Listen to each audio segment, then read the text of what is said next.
Hey everybody, welcome to a very, very, very serious episode of Enter Tournament of Champions podcast.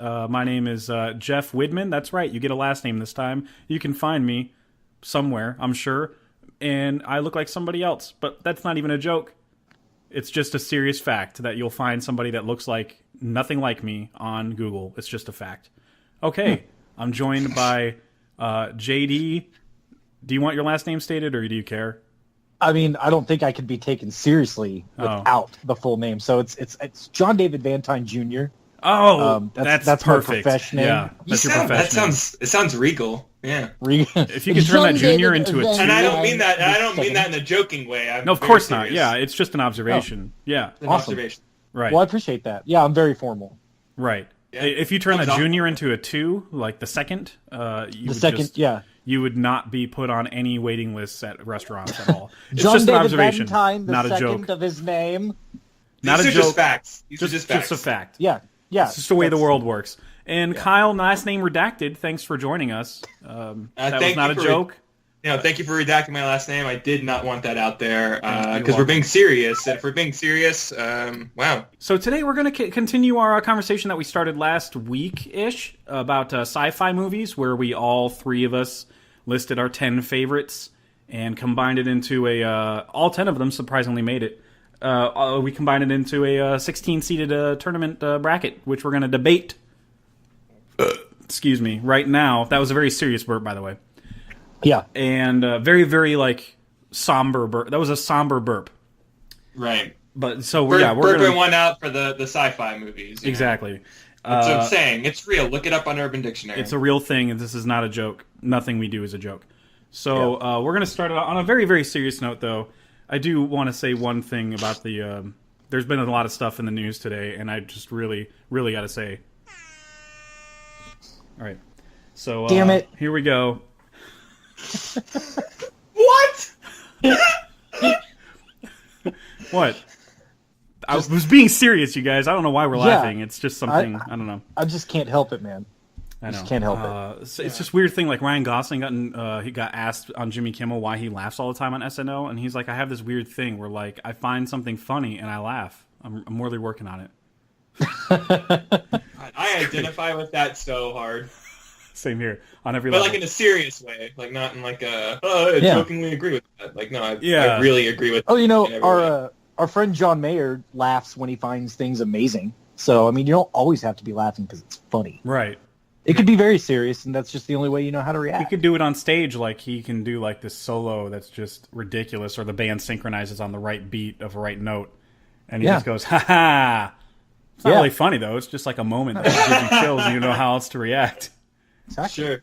Just saying. Anyway, enough of the jokes, guys. This is fucking serious business. We do this March Madness style. So we have 16 seed versus 1 seed, and that fights the winner of the 8 seed versus 9 seed. So we're just gonna start at the tippy top, and that's the number 16 seed. This is the least known movie, so I think I just ended up putting it at 16, and we all agreed on that. Coherence versus number 1 seed, The Matrix. That's right. That's our number 1 seed. I'm bathing in all the tears about I don't know, something else not being number 1 right now. I really could give a shit less what people think. Yeah, I know. Me too. You know what? Matrix wasn't even my number 1, but I'm so happy that it's our number 1 because it was my number 2. It was my number 2 as well. Yeah, it just made sense mathematically that it was number 1. Yeah.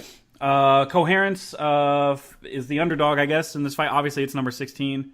So we're probably not going to have to say a lot about this, except for the fact that Coherence is pretty mind-blowing. But in this round, we're going to trade off, and then we switch a little bit each round. JD goes first in this one. What? Yes, sir. Okay. Well, I mean, like you said, it's the underdog, and it's not very well known. I had never heard of it.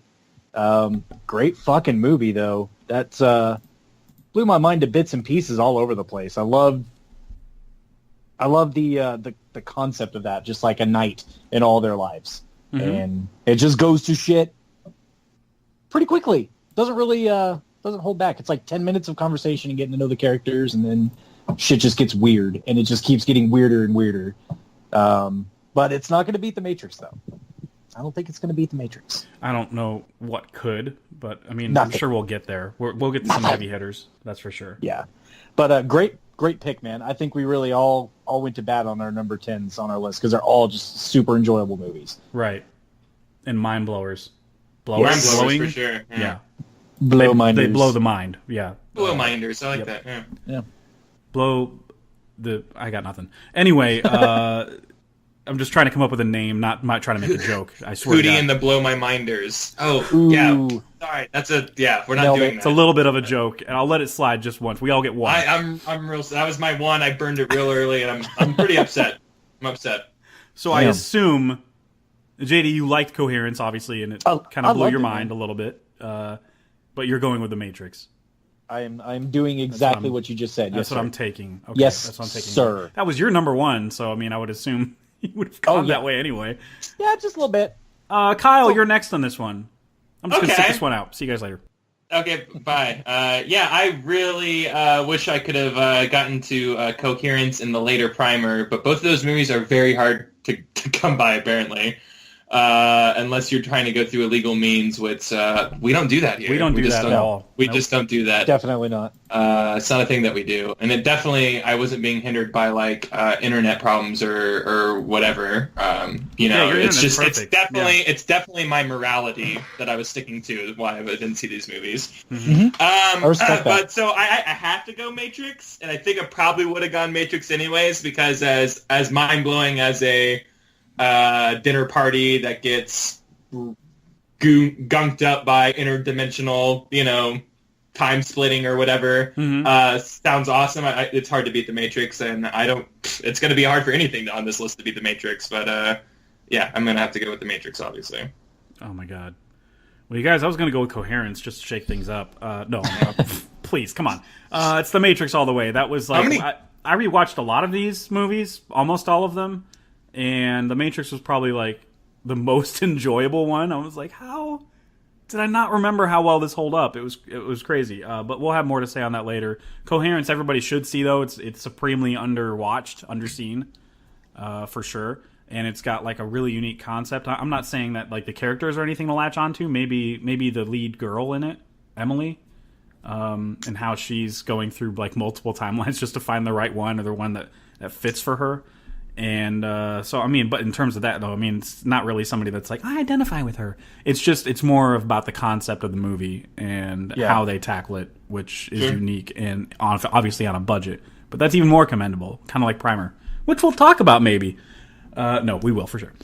So The Matrix moves on. That's the biggest shocker of this match, of this entire tournament. So number 9 seed, that was not sarcasm.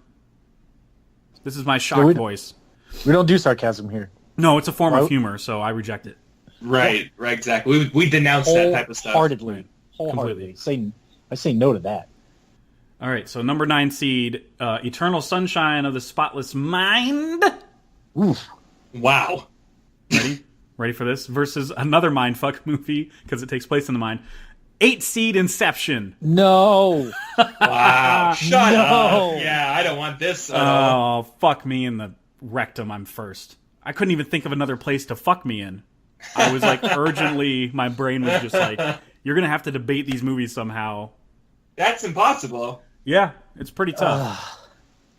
Inception, I don't think made JD, and full disclosure, didn't make our list. It's an honorable mention.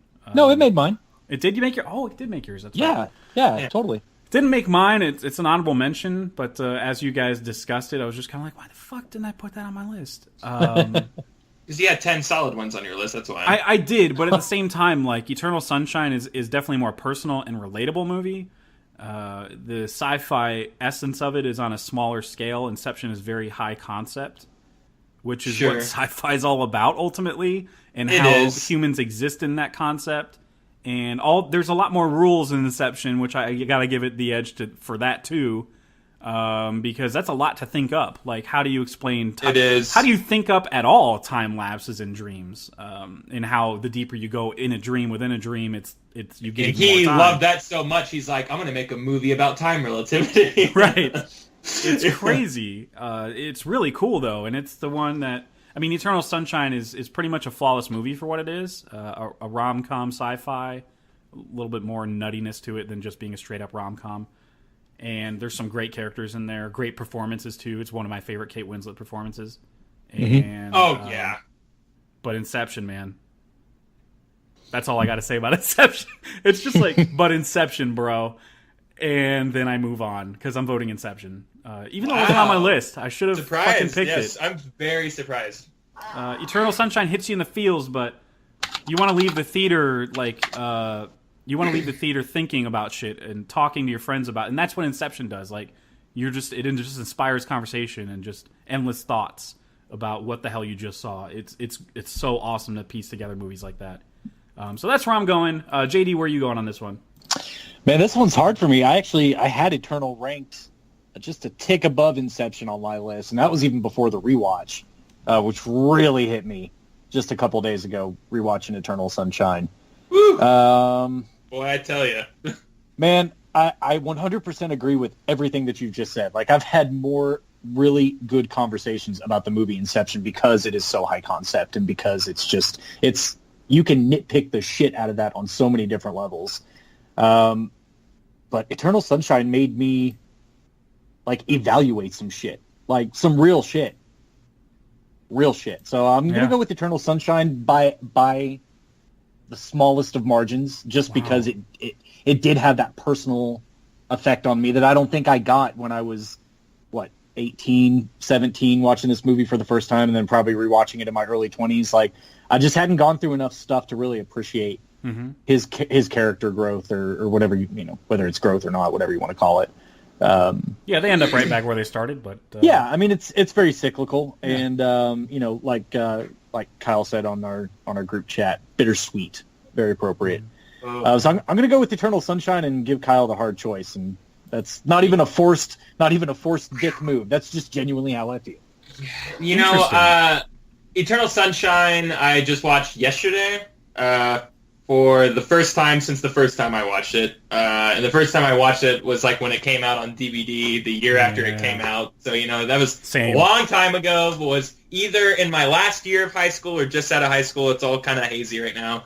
But I knew I was watching something special back then. And it's even a movie that stuck with me forever, but it's never a movie I went back to, and I'm really glad because when I went back to it last night, as JD said, you need a lot of life experience. You need that wisdom there to really understand the depths of that movie, or to really relate to the depths of that movie. And man, I'll tell you, I was a wreck last night, and it was not good. I was going into Blade Runner going, stop thinking about all this shit. It was really bad. But in a good way. Like, it drudged up a lot of shit I absolutely suppressed and never wanted to think about ever again. But in a good way. I'm like, wow, that's power of movies, huh? And that was really, really, really special for me. And in any other world, in any other list, this movie would probably be moving on because it is a perfect movie. It is. I think it's like a 10 out of 10. It's just perfect, through and throughout. I don't think there's a single thing wrong with it. One of the greatest rewatches I've ever had in my entire life. Not trying to be hyperbolic at all. Or funny, for that matter. Well, of course not. But we don't do that. Good. Yeah. But I'll have to choose Inception for reasons I will hold for harder battles later. Oh, all boy. Right. That just created a hell of a quarterfinal, that's for sure. Holy shit. But yeah, man, I mean, we can't stress enough, Eternal Sunshine's kind of one of those movies you don't really stumble across unless you're kind of searching for random best movies of a certain year or something, or a genre. I don't really, because it didn't really get a lot of award attention and shit, to my recollection, to my shitty recollection. So I don't know, it just felt like, I mean, at least to me, growing up, having seen this movie when I was a teenager who didn't really, kind of just shrugged it off and said, that was cool. I don't know, I just don't remember people talking about it as much as they should be, even to date, even though we're in movie groups and stuff. It's like, man, people should be talking about how literally perfect this movie is. I know. I don't think people were ready to take Carrie seriously, though. Yeah. And the ending, oh my god, the ending is so good. It destroys me, dude. It does. It totally killed me. And it's not even. It's like what's not said that kills me, and it's kind of that's kind of what strikes me on a different emotional level about Blade Runner 2049, which Kyle and I totally saw and JD hasn't yet. Yeah. Tomorrow. But there's a lot of it is like what's not said is the most powerful stuff in it, and that's like that moment where he just. I mentioned this last episode where Jim Carrey just kind of shrugs and just goes, "So, you know," when she's like, "We're going to be miserable. You're going to hate me. You're going to get sick of me. You know, I get sick of you. It just happens. I just do that." And he's like, "So," and that's it. And they just start laughing. That's everything to me, dude. It is, man. I get chills thinking about that moment. Like It's happening right now. It's happening right now. We're all going to have a good giant man cry, a super serious man cry, which I imagine those would be like very silent. How many hysterical man cries do you think there'd be? And not like in hysteria, but like funny ones, you know? I think guys are like funny man crying. cries? I don't. Anchorman is the only one I think of. I'm in a glass case of emotion. Glass case of emotion. Yeah, that's it. Yeah. That's all I think of. Yeah. So, but like on a real level, I don't know. Unless they cry like they sneeze like bitches, you know? You heard people that sneeze like bitches, like ew, and you're like, dude, you're a grown ass man. What are you doing? Are you if doing they a cry bit right like now? that? What? Are you doing a bit right now? Because we don't allow that. No, I'm just talking. I mean, they do. This is the thing that exists. Sure. But like, if they sneeze like that, I imagine they cry just like that too, or something. Whatever. It's not a joke, though. Obviously, not intended for humor. No, we're like NPR of movie podcasts. We're dead serious. So moving on to the next round, 2 space ones again. Jesus Christ, like 2 similar. You know what I mean? 2 similar movies. It's kind of number 13 seed Serenity versus number 4 seed Interstellar. Wow. And on this one, Kyle is first on this one. Wow, kill your baby, huh? Right. Jesus. You know, like Serenity is like everything. Like I like that. That's like fun space movie. You know what I mean? Like it's just it's like Indiana Jones in space. You know, it's just a very cool character. You know, with this ragtag group going around, just like like stopping the evil government or whatever.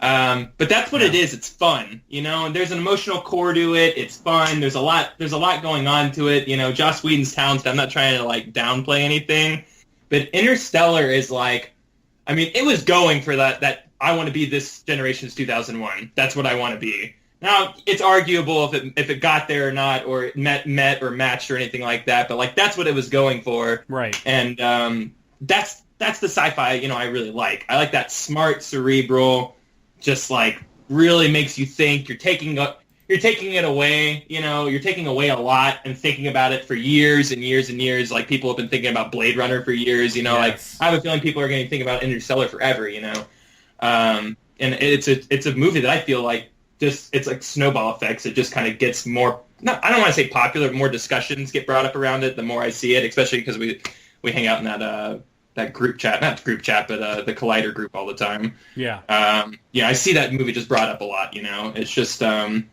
glad. I don't know. Like I Me didn't want to too, be part yeah, of a group that was like, fuck this movie. Just well like, deserved. Yeah, I cannot put my do. stamp. I cannot put my stamp on a group like that. Yeah. Right. Interstellar fucking sucks, Yeah. And there are people that say that, but I feel Sure. like I see more, probably because see way more Facebook caters to what you like, ultimately, what you press like on. I think we just see Interstellar more, positive ones and shit. Yeah. I don't know. Don't break the illusion like that. Sorry, You're I'm trying just to play guessing. Facebook trying to make Just me a happy. guess. Serious Yeah, guess. but it's got to be Interstellar for me. Even though, like, I'm all about good bad guys, man, and like, there's not a bad guy in this. Yeah, movie. the operative is great. Some people go crazy in this movie and become bad, but like, Right. there's no like evil, like, no one's evil in this movie. Yeah, I mean, there's a whole speech about that. Yeah. Yeah. Oh yeah, there is. Yeah. Oh, it's not evil. Yeah. Yeah, it's good stuff. Yeah, see, that's the kind of stuff that's missing, like, in Serenity. Like, that's the kind of stuff, Those like... conversations, yeah. Exactly, those types of conversations and stuff like that. When Coop and Matt Damon, because no one remembers his name, are just sitting out on the rock. Is that his name, man? Yeah, because, That's people fun. were like, oh, get it like man. He's like the man on Mars! But don't laugh at that. The Martian, right? Right? The movie from You release. get it? You guys get it. Hey, true story. The book is so much better than the movie. God, I'm droning on way too long. Interstellar. Please move on. That wasn't funny at all. Who's next? Am I next? I'm next. All right, so I'm gonna go with Interstellar 2. It's just a heavier, more dense movie, a little bit more complex. Serenity has its complexities and stuff, but there's a lot more fun around it. Really great characters, obviously, from the show. And I like the addition of the operative to everything that's going on from the show. Like, it's just, like, how do we continue the essence of the show in a way that fans can appreciate, that have loved the series, and even though they didn't really watch it when they should have. Assholes. Yeah. Great job. Not their fault. That's true. It isn't. Yeah, Fox really fucking buried that. Fox show. is like, let's move it to different days on different weeks. We'll start on episode 3 because who gives a shit about the first 2? Right. What the fuck? Yeah. Oh, that 2-hour epic pilot that explains literally everything about the world. That huge epic pilot with an amazing battle scene at the beginning that has so much exposition of how the world works. We'll skip that one. Yeah. Jesus. I was almost going to lose my train of thought, but then they added stuff. They peppered in some new stuff for the, I was new to it entirely. I didn't watch Firefly before Serenity. I watched Serenity first. I know a lot of people who did that, actually. Yeah, and they explain things just fine. You know what I mean? Like, they show you the breakout at the very beginning where Simon breaks out his sister, River. Which is not how that's portrayed in the show at all. No. Like, it always makes it sound like he's like, oh, I hired people to do this. I'm like, bitch, you were in there doing it like you're an operative. Like, right, you were in there like you were hot shit. And then you never did cool shit ever again. No. Then you just bitched to Nathan Fillion or whatever the whole time. And got punched by Nathan Fillion a lot. I love I love the humor pepper throughout. It's Joss Whedon humor where it just comes at unexpected moments where, like, there's a big argument between Jane and, why can I not remember Nathan Fillion's character's name? Malcolm. What's his name? Malcolm Reynolds. Mal, thank you. And he's like, hey, do you want to captain this ship? Yeah, well, you can't. You can't. It just caught him off guard completely. Yeah. Such a great moment. There's so many little moments like that that's peppered in there that captures the spirit of the show. Much, like, no cast has that much chemistry. It's really hard to capture something like that. Joss Whedon's really good at that, though. Yeah. Just bringing, like, the brotherhood and out of everybody, I guess. It's beginning to make a lot more sense why Marvel went to him for Avengers. Yeah, and DC. And why DC, of course, went to him for 3/4 of Justice League. That's great. Okay, you're really good at ensemble things. Do you want to do our thing? Can you make it seem like the characters in here like each other? Can you manufacture chemistry? Right. Jesus Christ. Poor God. DC. It wouldn't be an Inner Tournament Champions podcast episode without some shit on DC, that's for sure. Yeah, no shit. By the way, that poster of the Superman coffin meme going around. Oh my god, it's so fucking funny. Whoever did that, you're amazing. That is absolutely incredible. Yeah. You remember how they memed the dude when Alfred's turning around going, I wonder if you're not too late, and then it's like the T-Rex from Jurassic Park. I'm surprised there hasn't been a Jurassic Park like a T-Rex profile poster. Oh yeah. That'd be funny, yeah. Because that was a popular meme going around. I didn't really get the meme. I just thought it was funny. I don't know why I did that either, but yeah, whatever. Just because the water shook? I'm like, okay. Oh, that makes sense. Okay, no, that makes sense to me now. Wow, I can sleep at night now. Awesome. JD, would you have gone with Interstellar? Murph, don't let it leave. I love this quantifiable Murph. I know he didn't say that. Sorry. I do aim to misbehave, but yeah, man. I mean, Firefly is obviously beloved by all of us. I mean, wasn't it a consensus #1 for reboots when we did that episode? Or revivals or whatever, yeah. Or revivals, yeah. So, I mean, our love for that show is very well documented in history of the internet, for sure. And Serenity's great. I think it's a perfect companion to the TV show. It's exactly what we needed, except for, 4 more seasons, whatever the fuck we should have got. Yeah, but, absolutely. Spoilers, Firefly won that bracket. Oh, yeah. I just double checked. Yeah, but why are you listening to this one and not that one? Like, go back. You gotta go. You gotta go back. Gotta go back. Gotta go back. Okay, just I was gonna say one more thing about Serenity. Why I like it so much. It's the coolest thing ever. Whenever the main character and Mal, why am I calling him like I don't know what he says? Mal and the operative, they're talking what's her face's tower or whatever. And he's just like, I didn't come here to hurt you. I'm unarmed. And Mal just goes, good, and just shoots him 3 times. That's like, fucking cementing That was like great. I love that. rogue Han Solo-like character, just like, man, just fucking rad. I just love that. Good guys don't do that, you know what I mean? Right. Like, they just don't, they're always let me just have this conversation. No, just fucking shoot him and just go on with your life, I would love to be a fly on the wall of the bar where Malcolm Reynolds and Han Solo get together and just talk. Yeah, absolutely. Just please give me that. Absolutely. I love that you can tell where Joss's inspirations for that specific character comes from. Like, it's clearly a Harrison Ford prototype he's a adventure star, basically. He's a smuggler in space. Right. He's got kind of a cool get-up. He wears a duster instead of a vest, but they're comparable, I guess. Yeah. Yeah. Absolutely. Rogue. All right, so the next matchup we have, that was a totally super serious Donald Trump impression. All right, so the next matchup is number 12 seed Arrival, which is the newest. I think that's the newest one. Versus number 5 seed Ex Machina. Machinima? Oh, God. This Magina? All right. All right, so in this matchup, JD is first, yeah. I don't want to. Well, can I push it? But Yeah. oh, damn it, I don't have it queued up. I thought we were that's just how we taking talk. this one more seriously. I know, but that's just how we talk when we get nervous. That's not a joke. All right, yeah, don't make fun of our ticks. We're very sensitive about them. Yeah, and we're really sensitive about it. So, Yep. I mean, Don't be dicks. This is all over one comment, by the way. That's hilarious. I know, yeah. We're really 30 beating minutes it. in, We're and really this beating is- a dead and horse it's on this. one fucking guy with like 120 subscribers that said, "You guys try to be serious." just like In that. 30 minutes we've dedicated to this fucking joke. I mean, it's not a joke. You know It's all what? serious. Happy 30 minutes more too, and it's Right. not a joke. We're really taking his comment seriously and We are. hurting a new leaf here. This is it. Yeah. This is the new podcast, guys, and you have Gleeper Glurper Derp to thank for it. Right? Absolutely. I don't remember Who his name. games sometimes and tells you how to be a successful YouTuber even though he's not one himself. All right.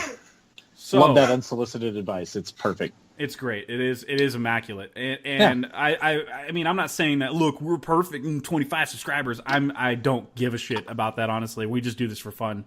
Like, Yeah, I mean, that's I live it. in a different state. It's the only way. Like, it's not the only way we keep in contact, but it's a fun way to keep in contact. Exactly. Yeah. And if people listen and they're like, I want people to, like, at home be like, oh, no, fucking wrong on that movie. I want Yeah. people to have those opinions and feel inspired That to I comment want, us. yeah, That I please. want. Y'all are stupid for You guys, fucking... really?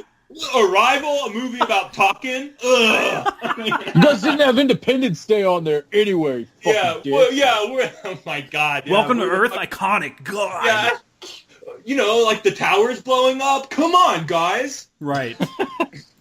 Whatever. Anyway, that was just a digression so we can gather our thoughts. JD, do you have any thoughts for Arrival versus Ex Machina? Well, yeah, when we were in serious mode, I had several, but now that we're not in serious mode, they're all gone. So, no, I'm Get kidding. back in there, man. We got to get back in And there. Okay, gone. all right. And God, all right. No, man, I rewatched Arrival last night, and I'd seen it one time before, and definitely didn't cry in both of them. Definitely not. I would never do that. I'd never cry at movies. Shit.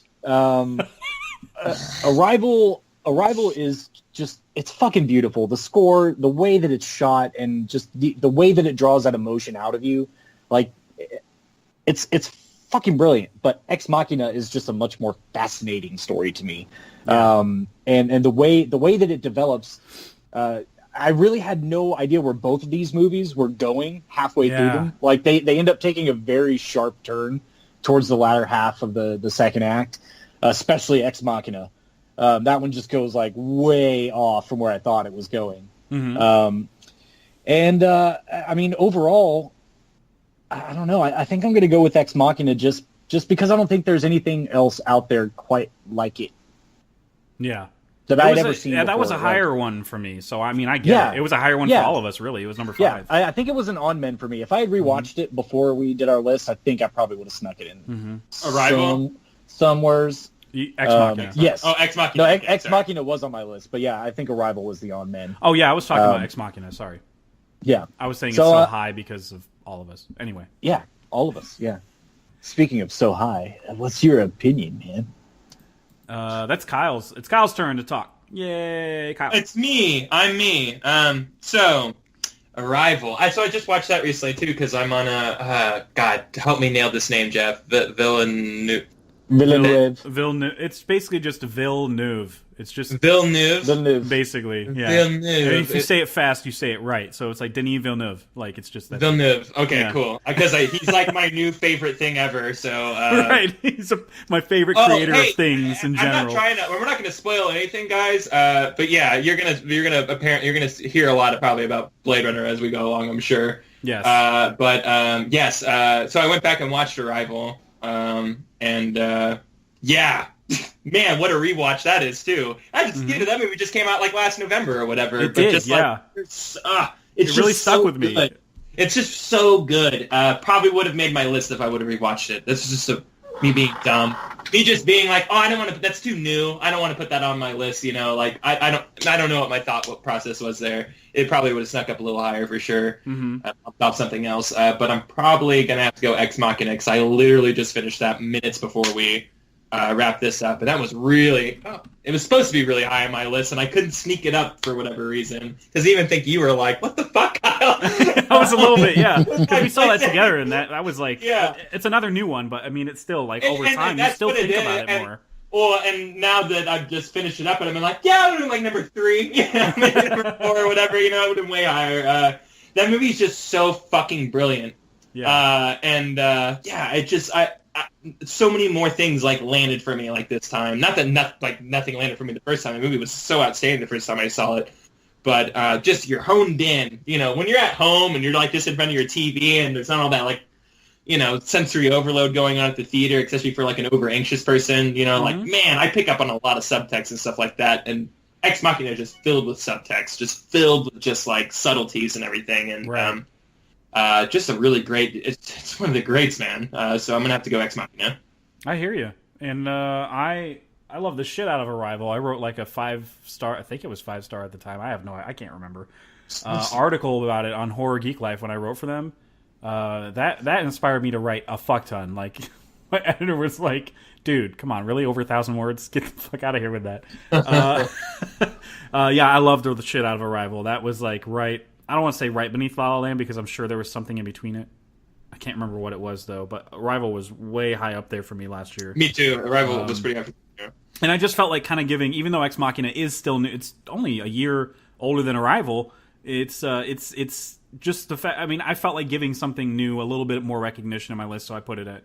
I think I had it at 9 or 10 on my own personal sci-fi list. But yeah, I mean, I'm glad I did too, and it made the bracket so that way you guys could watch it again and experience all of that emotion and everything from the like just like from the first time you watched it, because that's the thing about that movie is it's a fucking emotional core. Yeah. About man, that's the thing about sci-fi, dude. It's all about like technology and how humans can. I mean, there's not much technology in Arrival. Don't get me wrong, but it's just about how humans perceive themselves in it, how they react around it, how it changes them.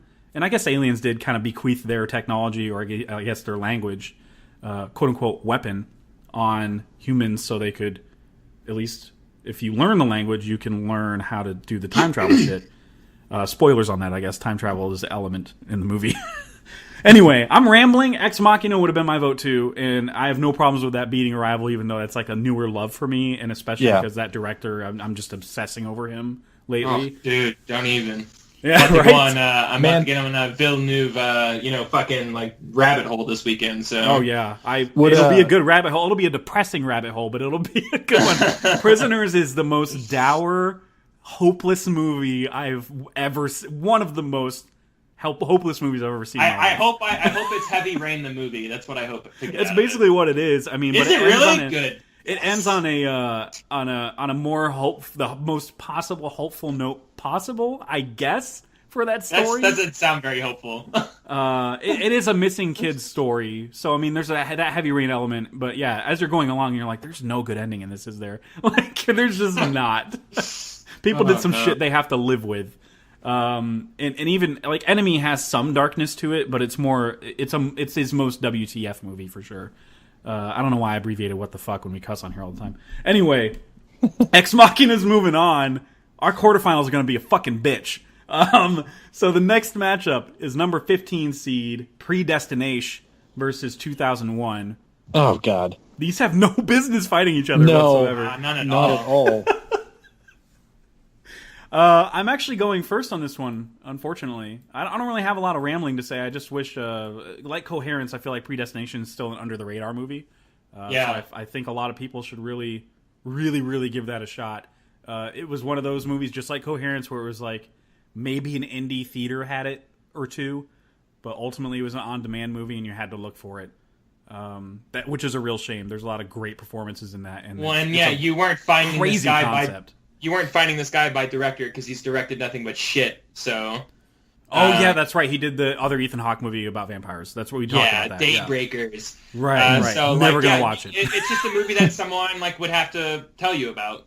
Right. I think you and I saw a trailer for it, and I was just like, yeah.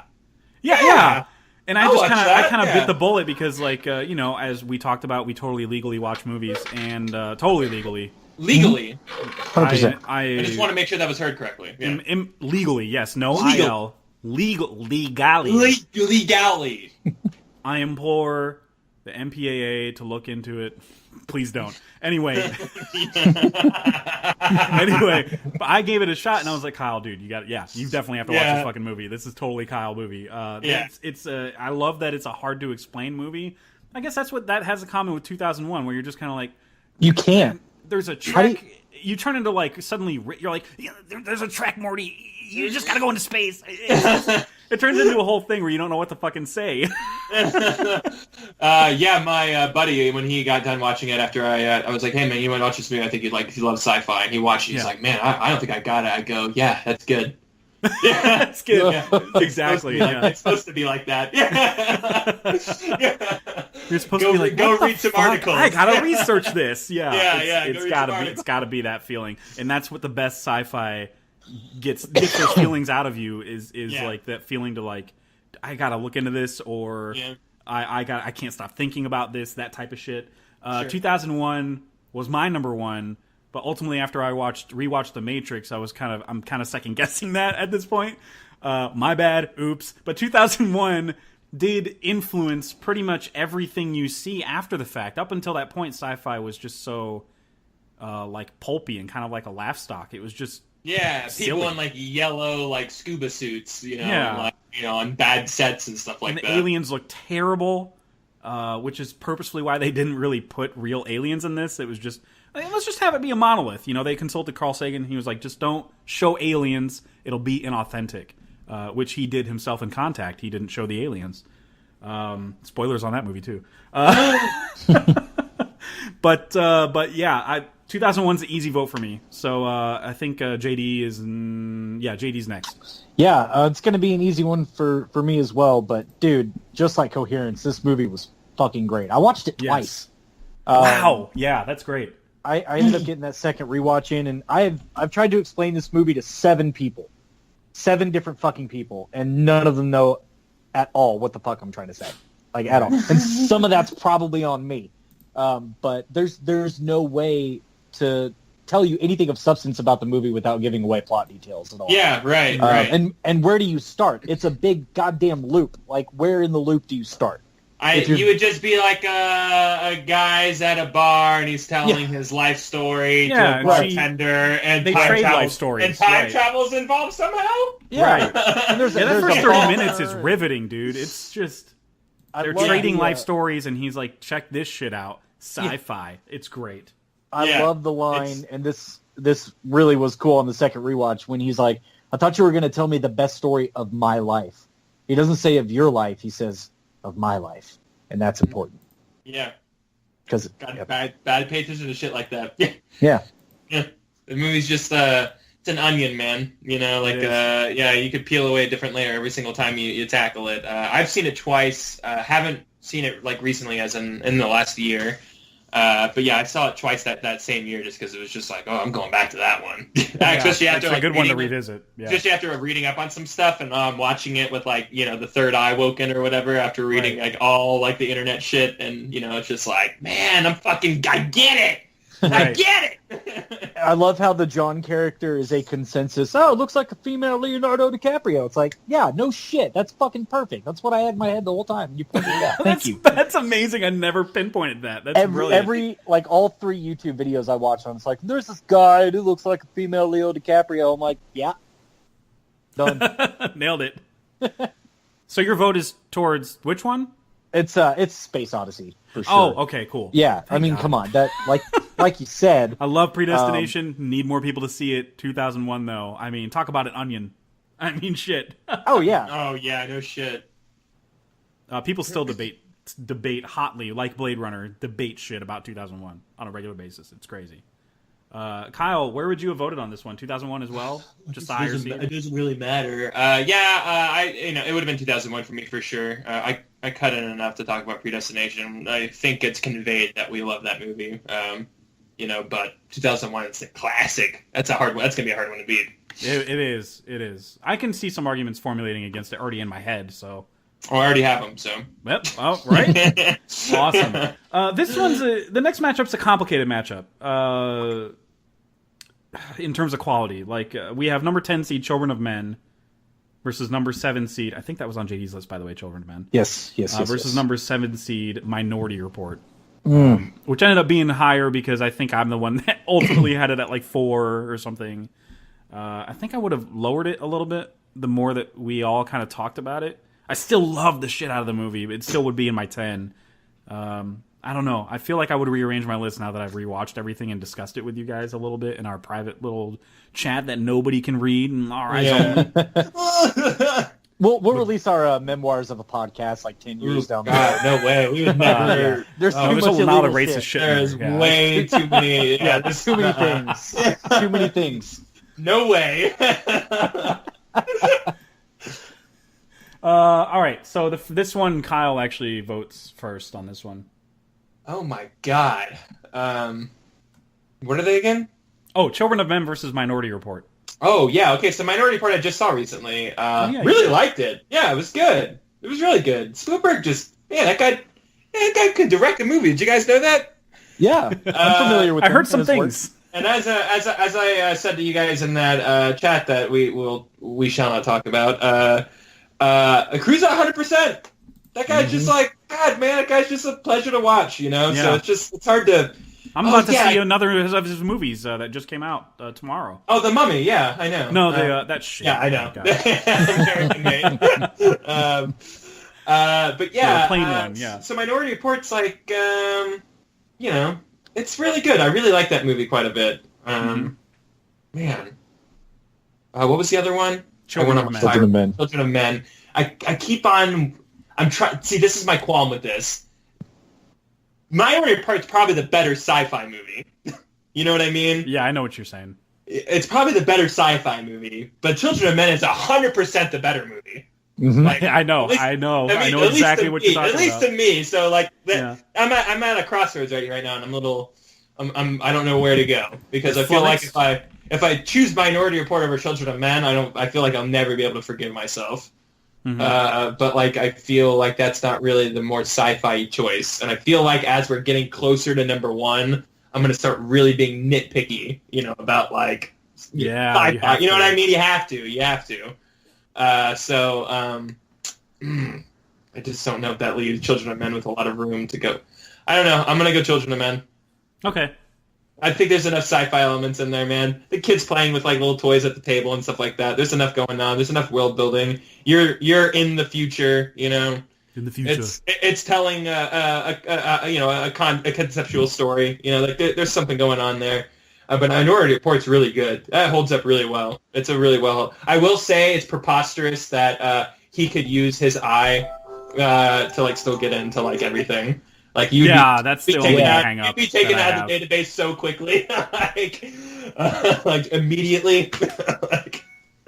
But whatever. That's fine. But yeah. Yeah, I just overlook it because ultimately it's just super enjoyable. Well, you have to like convenience has to give way sometimes, I guess. Yeah, and I'm sure they are debated about that in the scripting phase. I'm sure, like, Yeah. are we sure they wouldn't disable his access by this point?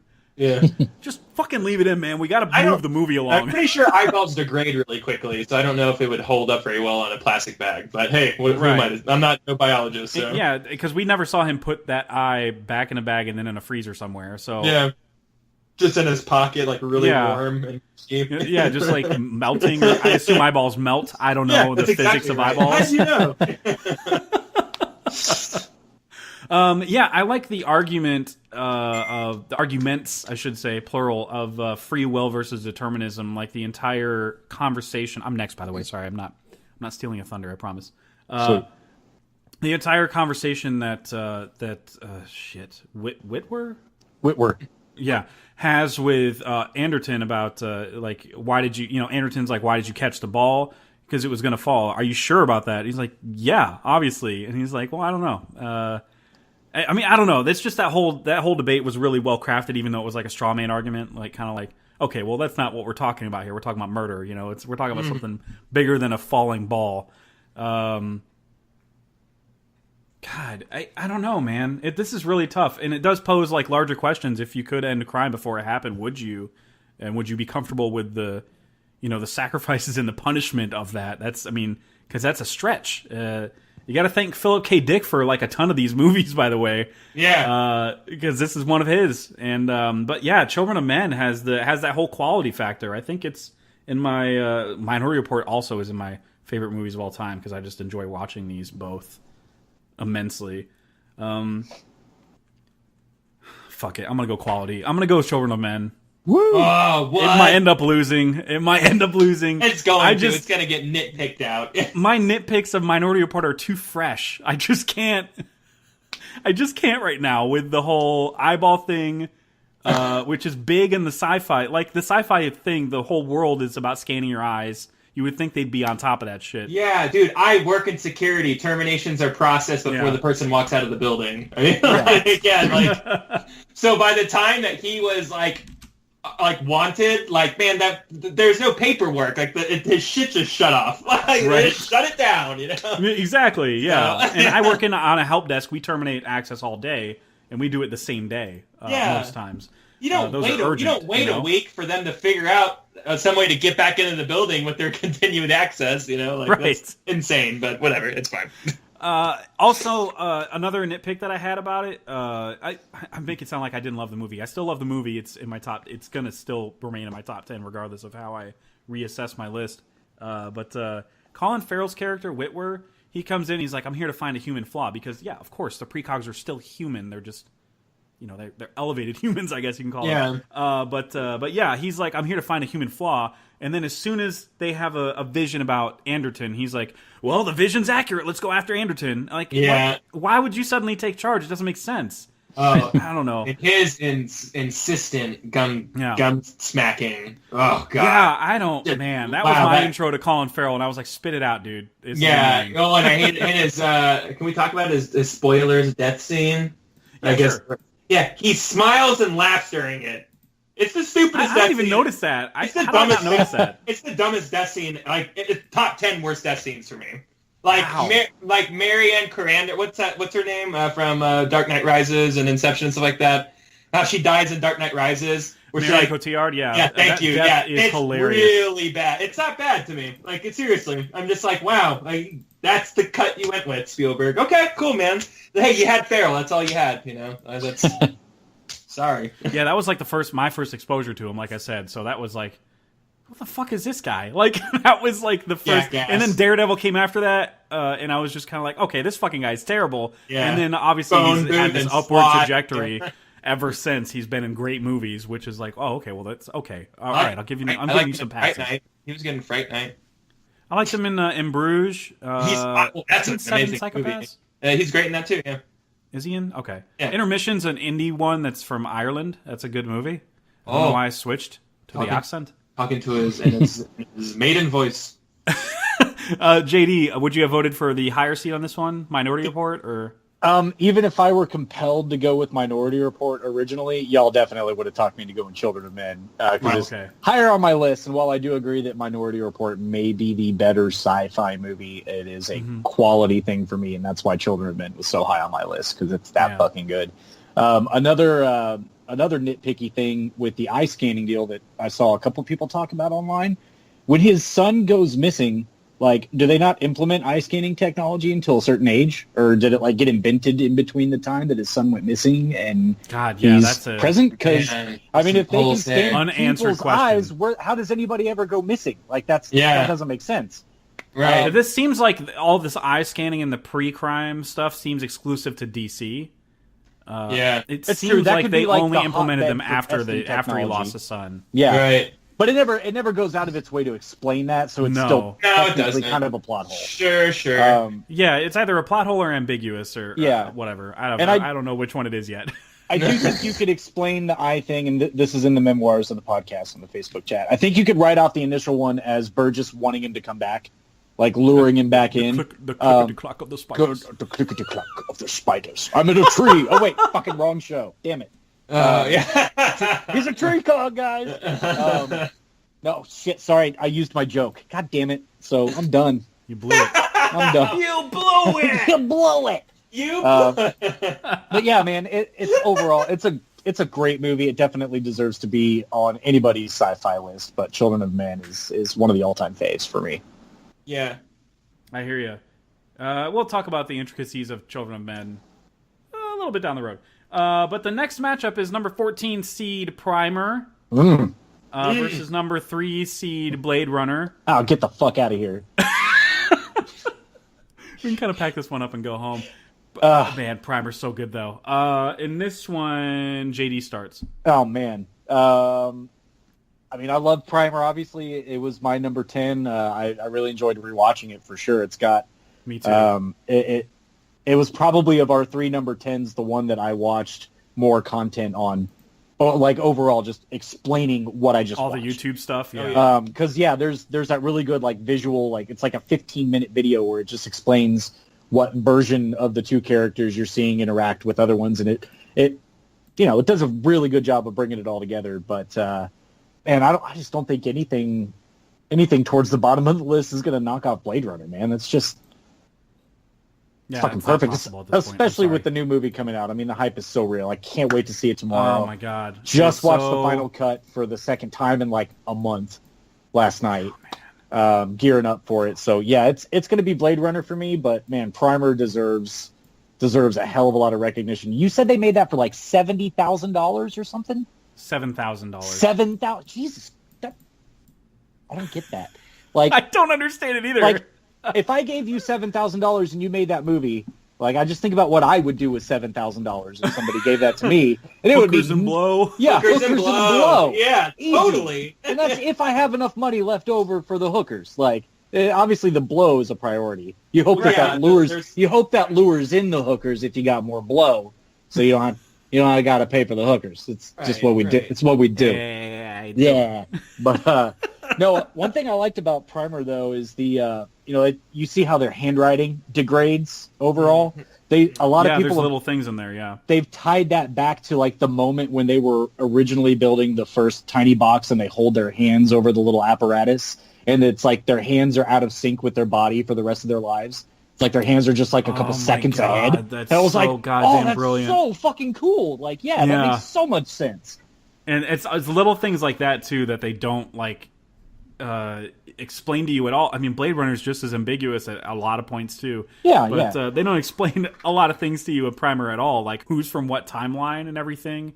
Like at the end, especially, there's at least 3 different. I forget their names. Abe and somebody else.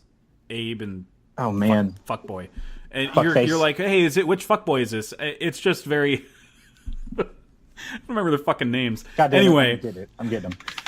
it's Aaron? Abe No? and Aaron. Thank you. Yeah. So there's like 3 Abes wandering around, and you're like, where are these guys from and stuff? There's just a lot of great twists in the movie. I highly encourage people to watch it. It's a 70-minute watch. I think they did that on purpose, so you're constantly just watching it over and over again, trying to get new clues as to what's actually like happening and when it's happening. There's a great YouTube video that explains it too, and a great chart, kind of similar to the chart for Inception about the 3 dreams down and the kids and shit like that. So people need to go watch that movie. It's fantastic. Anyway, sorry. We said our piece on Primer. Do we all agree Blade Runner moves on, though? Yeah. Y'all. Blade Runner. Okay, yeah, let's not be stupid about this. All right. Let's not even vote in order. Who gives a shit? All right, the next one is a little more complicated. Empire Strikes Back versus Her. Whew. Yeah, These movies this is complicated. Yes, very. Much like a relationship with a cellular device. Yeah. I'm first in this round. I have an enviable task of voting Her. I'm sorry to all of the, what is it? Warm, red, white, and blue-blooded Americans out there who want me to vote for Empire Strikes Back. Hey, don't bring like I'm just kidding. those sensibilities into Star Wars. Sorry, it's just Her explores the sci-fi themes I think of when I think of sci-fi. Other than space, obviously, there's space in Star Wars in Empire Strikes Back, obviously. But like I was talking about with earlier with like technology and how humans interact with it, how they see themselves when they're it's just presenting humans in a what seems to be an alternate reality of our own, and how they would react with certain elevated aspects of it, specific to technology, specific to science, space, whatever. I know there's world building in Empire Strikes Back. There's a ton of that in Her too. Totally. There's a ton of that. There's the weird wardrobe, the job. We talked about this stuff quite a bit in the last episode, but like the jobs that they have and how they like go about their jobs, like just speaking they're like just dictating their greeting or whatever they're called, the cards. Yeah. They're not greeting cards, but they're like romance cards, whatever the There's fuck you want to call them. Yeah, I don't. Fuck yeah. me cards. Yeah. That's really cool, and I don't know how that job doesn't exist already. It probably does. At least on Craigslist, I'm sure. I mean, it's a stenographer job, but with a really long fucking title, like Beautifully Handwritten Letters Incorporated, LLC.gov. Like, oh boy, yeah. Just Her is just man, and there's the feels in Her too, like the feels all the way down to from the top of my head down to the bottom of my butt crack, or bottom of my feet. I guess I should have gone because my body doesn't. Much further down. It's much further down. It is a lot further down, yeah. Apparently that's how bodies work. Yeah. I'm not a scientist. I'm just here for the phi part. Listen, I'm no geologist, but I think a butthole... I'm no rock guy. Oh, God, that's so There's great. a geode up there, like, what? But yeah, falling in love with your AI, especially one that doesn't have a body, that's like quintessential definition of sci-fi when I think of sci-fi. I think it was pretty high for relatively, like 7 or 6 for me. You guys rewatched it recently too, so you can speak to it as well. First watch for JD, that's right. Jesus, man, I'm curious if it would have made your list at all. It would have. I'm going to go ahead, and it's probably going to throw a wrench in everything, even though it's a higher seed, but I'm going to go ahead and vote for Her, even though Empire is arguably probably a more popular choice. JD, where where are you going to go on this one? Where am I going to go? Well, I would agree that while Star Wars definitely has some of my favorite moments of like any movie ever, and it definitely takes place in space. So it Check that box. I agree with you there, sir. I saw the stars. Okay, I saw them in the background. It's up there. Her made a really strong impact on me. That was one of my oversights that I'd never seen before, and just a beautiful movie. And it is what I really like about sci-fi, kind of like what I like about Children of Men, where their world is not that far removed, and we're kind of going that direction anyway. I mean, how many of us have asked our phone fucking something so stupid and ridiculous? Yeah, have you asked Siri tried to have a do conversation? Yeah. Bohemian, I see a little silhouette of a man. If you ask Siri that, she completes the song for Queen. It's crazy. And now, like, it's people fucking with, awesome. With Amazon Echo and Alexa and all that, and all these other big tech companies coming up with their own personalized home assistants, whatever you want to call them, digital home assistants. Yeah. I mean, I think we're on that path. And yeah, there's going to be some fucking weirdo that absolutely falls in love with that entity, whatever you want to call it. But the way they told the story, I mean, that's probably what put me off from watching it originally. It's really just a guy falls in love with his phone, like, and you don't see her. And the sex stuff was actually really I squirmed a little bit. Like it was, Oh yeah, it was a little, it's it was squirmy. really It's awkward. supposed to be, yeah, but it's supposed to be. Yeah, but I mean, it's also kind of adorable in its own Yeah, way. it's, Like it's that's, really endearing somehow. yeah, I mean because because it's Scarlett Johansson's voice, Yes. some of it's hot too. It's really weird. oh, it's all really hot because of her voice. And I do think that the fake sex he was having with her was meant to be that juxtaposition to what he was doing with the random girl who was actually a real person on the Yeah. other end of the phone. You know, it's just meant to show you that connection is meant to be taken seriously, just like this podcast episode. Yes, so absolutely. glad maybe that guy commented. This is the Nailed Schindler's that. List of podcast Maybe that guy episodes. commented on the her message boards when it was in development. Was like, guy, whoever's directing this movie, just take it seriously. And he Take did. it seriously, man. He really did. This is the 12 Years a Slave of podcast episodes. Shit. What? we're serious as fuck. Serious as fuck. God damn, that's heavy. Not that there's racist shit. It's just No, there's that racial. we're really There's serious. racial undertones, though. It's there. Always. We just don't express it. I'm gonna go with her, even though I think dude, Empire Strikes Back is like my number 2 or 3 movie of all time. I'm gonna go with her just because I think it hits that emotional core that I love out of sci-fi. I hear you. It's right to the core. Shit, her moves on. You guys- Fuck me. You guys stole my vote. I'm sorry. Oh, we did? Oh, no. Meg. No, Meg. I am definitely not going to be the guy who calls for a shutout on Empire Strikes Back on a sci-fi podcast, so I definitely would have gone sci-fi or Empire Strikes Back, even though I honestly 100% think that her is a better like movie. You know, Right. like just you know what I mean? Like Yeah. I may like Empire Strikes Back more, you know, because of the nostalgia and because of what it stands for, and I think it was probably everybody's entry into sci-fi, which should mean something, I think. Maybe not that movie, but Star Wars. Not everybody's. I guess some people watch Star Trek, whatever. But Man, But honestly, hers- like, Wrath of Khan was like a last-minute cut for me. That movie is so fucking good. yeah. I'm not even joking. Yeah, hers just like, man, you ain't gonna cry. I mean, maybe if you're really, really easy at crying, you'll cry at the end whenever like everything goes wrong at the end of Empires. But you will cry at her unless you're like Made of stone. empty inside or just completely fucking sociopathic or something. It's a fucking deep movie, and it's Or so. if you're me, because I never cry at any movies. Mm, Ever.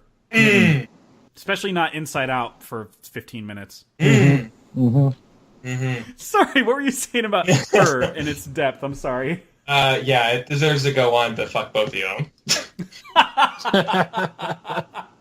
We onced you. I got onced again. Yeah. You got once, twice. Yeah, but at least the This is once the sequel for me.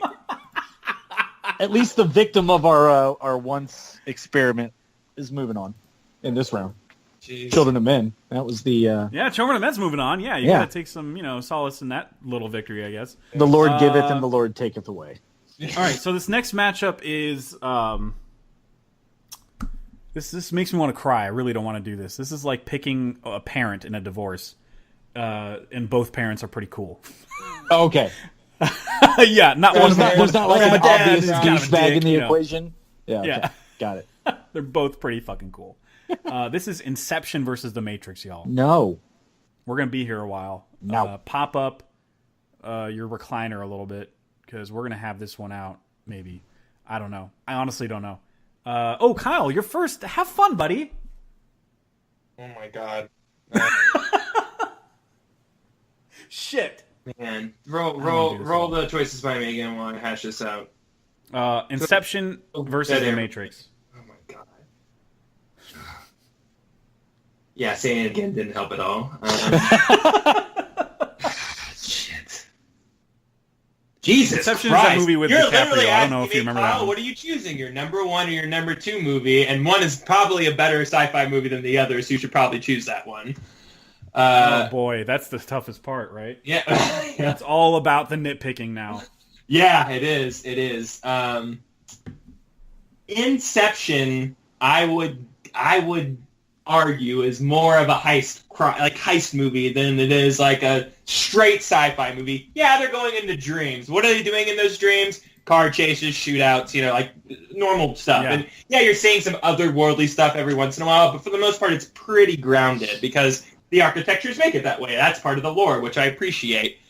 But the Matrix is like sci-fi through and through. Like, it's the most sci-fi ass fucking movie on this list, you know? Like, Right. it's about going into it's about us occupying a simulated world where we like battery powered fucking robots who farm us or whatever. Like, it's fucking ridiculous. Man, that's so true. Yeah. I mean, it's so good. Like, it's man. I mean, I'm probably gonna have to go Matrix, dude. Yeah, let's go Matrix on this. It's got the bad guy, you know, like, you know, and I think sci-fi like really does. Oh my God, Agent Smith really does well whenever, you know, it's got a good bad guy or whatever.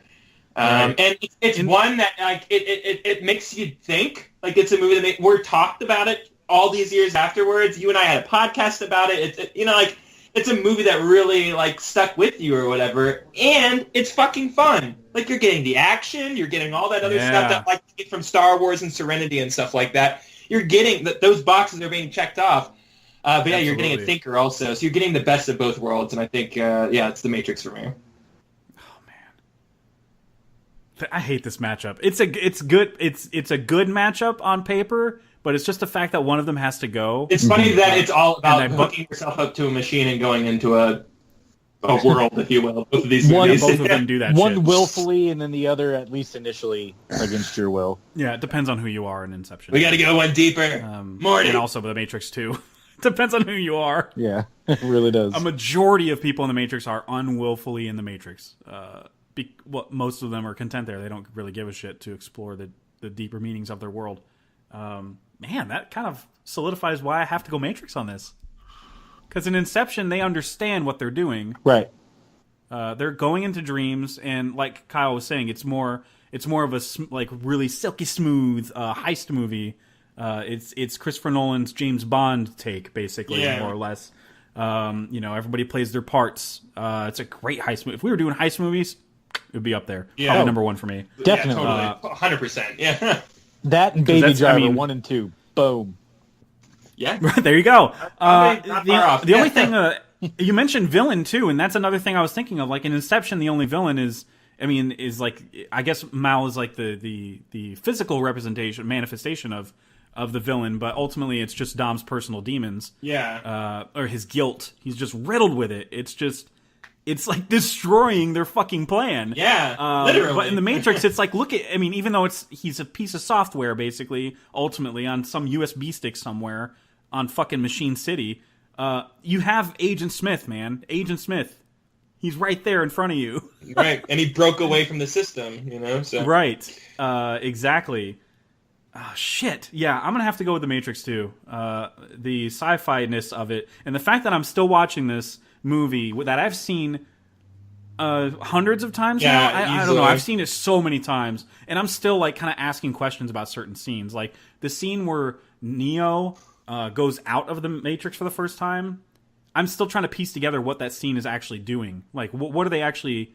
What is each moving part doing? Like, I see what you're saying. Yeah, like what exactly? When they're trying to like switch, we're going to need a signal and stuff like that. What are they actually doing there? And when he touches the mirror and it's like this gray shit, what is he actually doing? Is he just deleting his presence from the Matrix so he can only exist?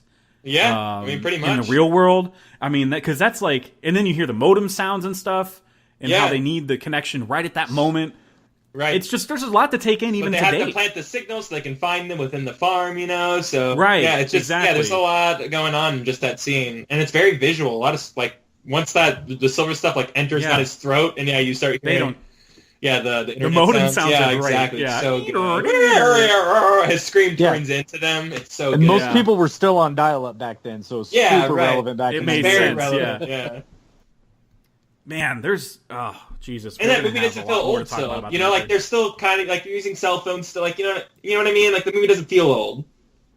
It doesn't. No, it doesn't feel dated. They did a really good job with going. It takes place like in like present day society. Like what you're the only thing everyone's not checking their Facebook. Like whenever you're watching people walk on the street, you know. And their cell phone was like at the time futuristic enough to feel like people would that are feeling retro would still use them nowadays. People that are like hipsters or something would still use them. Be like, oh guys, I'm gonna check out this flip phone. It just kind of makes sense. Everything that they're wearing makes sense. Yeah, they did a really good job making everything like as practical as possible in terms of how the special effects age and the time frame feels current. No matter what, it feels current, like it is our world. Because when you wear nothing but like black shit, you can put yourself anywhere. You know, black t-shirt, black pants, all that shit. And that's what they do. Anyway, JD, would you have gone against your number one pick here? I'm just curious. Yeah, probably. Because fuck that version of me a couple weeks ago that was like, that's my favorite sci-fi movie ever. Fuck that guy. I wish I had turned on my primer box so I could go back to that moment right now and switch everything around. Maybe you're already in that box right now, just waiting. Who knows? No, I definitely could have entertained an argument for Inception should that have been the direction that either one of you had chosen to go. I would have respected that argument, but no, it's The Matrix. Through. Just a better movie. I mean, all right, I guess. It's just a Matrix better moves movie. on. I don't know if it's better. I don't know. I don't know. That's hard. It's just existential as fuck. I mean... It is. It is, yeah. Like, Inception's great, but you spend your time trying to figure out the rules and you know, you spend a lot of time dissecting the mechanics, whereas The Matrix, it's I don't know. It's not as confusing. It's more I get your meaning. straightforward. Yeah, no, I totally get your meaning. You can enjoy being in the world more. Precisely. That world, you know, the Matrix world. Exactly. Yeah, because there's kung fu shit. Yeah. I know kung fu. If Leo would have done one roundhouse kick, you know, Exactly. You know, that's why they call him Leo, not Neo. You know, come on, guys. Come on. We'll be here all night. No fucking jokes. All right, so here we go.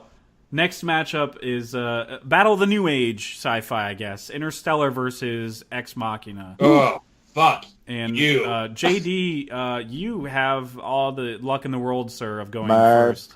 Murph. I was your ghost, Murph.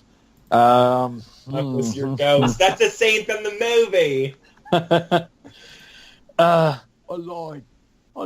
Do not go gently into that good night. Do not go gentle. Gento. Gentile. Got that hard W at the end of that. Do that good night. It's perfect. Man, I will say this. I think Ex Machina is designed to make you question the nature of consciousness and humanity in a more microscopic way. Interstellar is definitely, it has those personal moments, but it's a bigger... It's a large movie. It's so Chidge. It is though. Chidge, look, wormholes, they're the best. Build a wall around the wormhole. Look, Where are the I other always ones said, that look, wormholes are real. People didn't believe me. Look, have you ever been to Saturn? Okay. It's perfect. Okay. It's perfect. The Ring of Saturn Ring of Saturn. from Okay. Trump Tower. You can see it from my building. It's fantastic. Jesus. God damn it. So I'm gonna go with Interstellar, and I don't want to because I mean I don't want to, then don't. I don't want to in the sense that like there's funny. there's so many things I appreciate about watching Ex Machina, but there's a reason why I've watched Interstellar like 20 times. It has everything that I like in a sci-fi movie. It's got the interpersonal stuff and it's got the bigger picture stuff. So Right. gonna go with that. Gonna go with that one. This is probably at least for me, the potentially hardest matchup. It could be just completely squashed right now, depending on how Kyle's going to vote, though. Kyle, where are you going to vote on this one? I think it is going to get squashed. I think I'm going Interstellar too. Fuck! All right. I really like Ex Machina. I would even say it's the easier watch because it's not 3 hours long. True. But you know, and you get a lot out of it. You know, there's a lot to chew on. But Oh my god, there's so much. Interstellar is a goddamn epic, man. Like it's so fucking good, and the amount of practical effects that they use in that movie is astounding. Mhm. I think that's one of the greats. I think Jeff, you and I talk about this all the time. Every time I think about Interstellar, it's like a better movie. Like every time I revisit it, it's just a better movie. It's just like, man, it just gets better. It just gets better and better. Ex Machina is a great movie, and it's great on a second rewatch, and it's going to be great on the next 10 rewatches. But there's just, I don't know, there's just something special about Interstellar. These last 4 movies we just mentioned are all amazing rewatches. So fucking ridiculously good, yeah. Because once you can if I watched all 4 of these in a Saturday... I hear way too much from people that Interstellar is not a good rewatch because you know the trick. You know, like you know what's going on. And I'm like, I don't agree with that at all. I disagree with that. I don't. I feel like that's like, I don't agree with that at all. You know what? I shouldn't be upset then because Interstellar deserves recognition, and I'm glad we're giving it to the movie. I mean, I would have gone with Ex Machina because I love when these giant, like, larger-than-life ideas are tackled in such an intimate setting. I agree with you. Yeah. And that's, like, 3 people, flawed human beings. Well, one of them's not human. But it's just 3 people just completely, when all their flaws and everything, debating consciousness and shit. Well, and that will to live. What sex is and all that stuff. The will to live and everything and what you're willing to do to survive. Oh, man. Man, even movie, dude. Just as you said that, I thought of Blade Runner 2049. JD, can't wait for you to fucking see that. The JD, will to live part. Goddamn, there's JD. some great speeches about that. I get it. I should be seeing it right now, but I got this shit to do. Okay. JD, why are you not there right now? You're canceled. It's like, hey guys, keep the jokes down. I'm laughing in the middle of Blade Runner 2049. Shut the fuck up. Shut the fuck up. So yeah, I think I'm gonna go ahead and pick. Yeah, I think I'm gonna go with Interstellar. Man, you're right about all that. Why did you vote for about Ex Machina? I will say that, but man, like you have scenes like when Matthew McConaughey's like crying at the end of his like video stuff, and just real powerful, real emotional scenes. You know that you don't have to be a father to appreciate, but even though I'm sure it's super heightened if you are. I'm sure. I was crying like a girl. I'm sure they were crying like 2 girls or whatever. I don't know. So yeah. What's wrong, Daddy? Nothing. I was gonna say. Marv, Daddy, my name's Cindy. All right. So Interstellar moves on. I probably would have formulated an argument for Ex Machina if it came down to a split vote. But anyway, it doesn't matter. The next matchup is interesting. It's Children of Men versus 2001. Oh, shit. I'm going first on this one. I mean, again, actually, I think we're in territory now where the last 1, 2, 3, 4, 5, 6 movies are all in my top 40 of all time, which we'll eventually talk about on this show. All of them are. Her is not. That's the only movie that's not. And I don't think Blade Runner is. I don't think Blade Runner is currently either. Whatever. Anyway. All 6 of these are my fucking top 40. Anyway, 2001, though, that's the trendsetter, man. I mean, I have to go with this one, honestly, because the sci-fi scope of it, it's Interstellar on steroids. I mean, they're going through time. It's not, time isn't like this thing they have to explain like relativity. It's like they're literally just going through time at different stages in humanity and evolution and seeing where we are and how badly we fuck shit up by inventing AI because we're fucking idiots. Thanks, guys. Thanks. But yeah, I have to go with 2001 for its I'm going to use the influence argument a lot for another movie too. But yeah, primarily for its influence and how fucking well it holds up for being a 1964 movie, I think. And I still watch it and I'm like in awe of, even in HD, I'm like in awe of all of the ships just docking and shit. It's just incredible. It's incredible to watch. It's the only movie experience where it ended, it ended with that big note, the big ending note to Ric Flair's theme music, as I always call it. And it was like silent at Draft House where I saw it when I saw it in theater, and because everybody was just kind of like, "How did we all feel about that movie?" Like even to date, people are still like, "How do we feel about this movie?" And nobody reacted until somebody shouted, "Fuck yeah!" and everybody just started clapping because that movie is goddamn a masterpiece, dude. That's like it's awesome. so fucking good. The only knock against it is, and this will come up in later rounds, I'm sure, is that it's hard to rewatch, man. There's a couple movies in here that are still like hard to rewatch because they're just so deep and they're purposefully slow moving. Not that I hate that aspect of it, but you're just kind of like, when you know what's coming, you're just kind of like, do we get there? I kind of have other movies I need to watch. Like I don't know if I have time for this.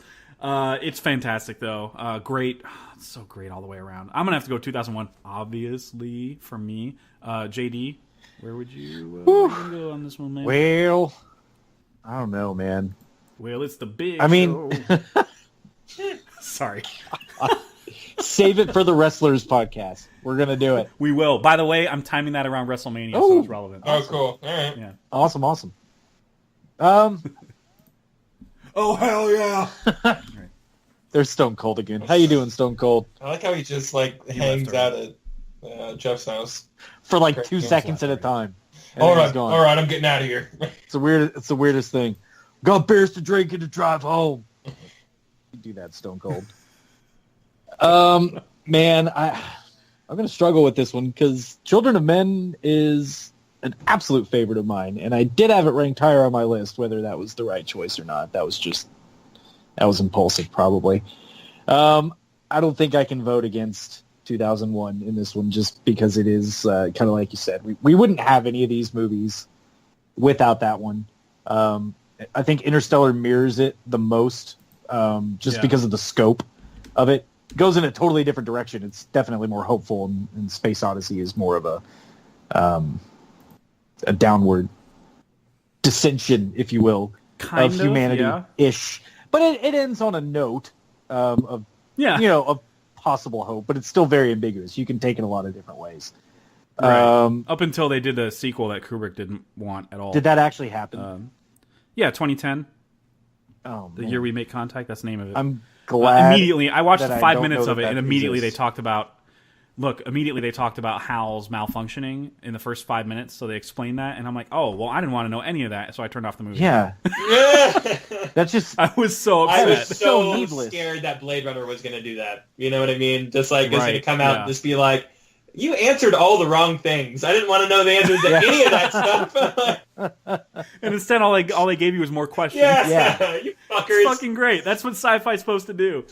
It's awesome. But yeah, man. Anyway, sorry, go ahead, I'm going. 2001. I'm going Space Odysseus 2001. Space Odys. All right, cool. Kyle. would you avoid on I this feel one? like you have to go 2001 on this one. It's Yeah. definitely the more sci-fi out of the two, even though Children of Men is the movie I watch more, for sure. Right. But yeah. And I get that. That's more of a practical marvel of Yeah. filmmaking because it's right there on the ground, and he's just carrying that fucking camera all the way through the movie Yeah. at Yeah. certain points. It's unbelievable. Jesus Christ, that movie's unbelievable too.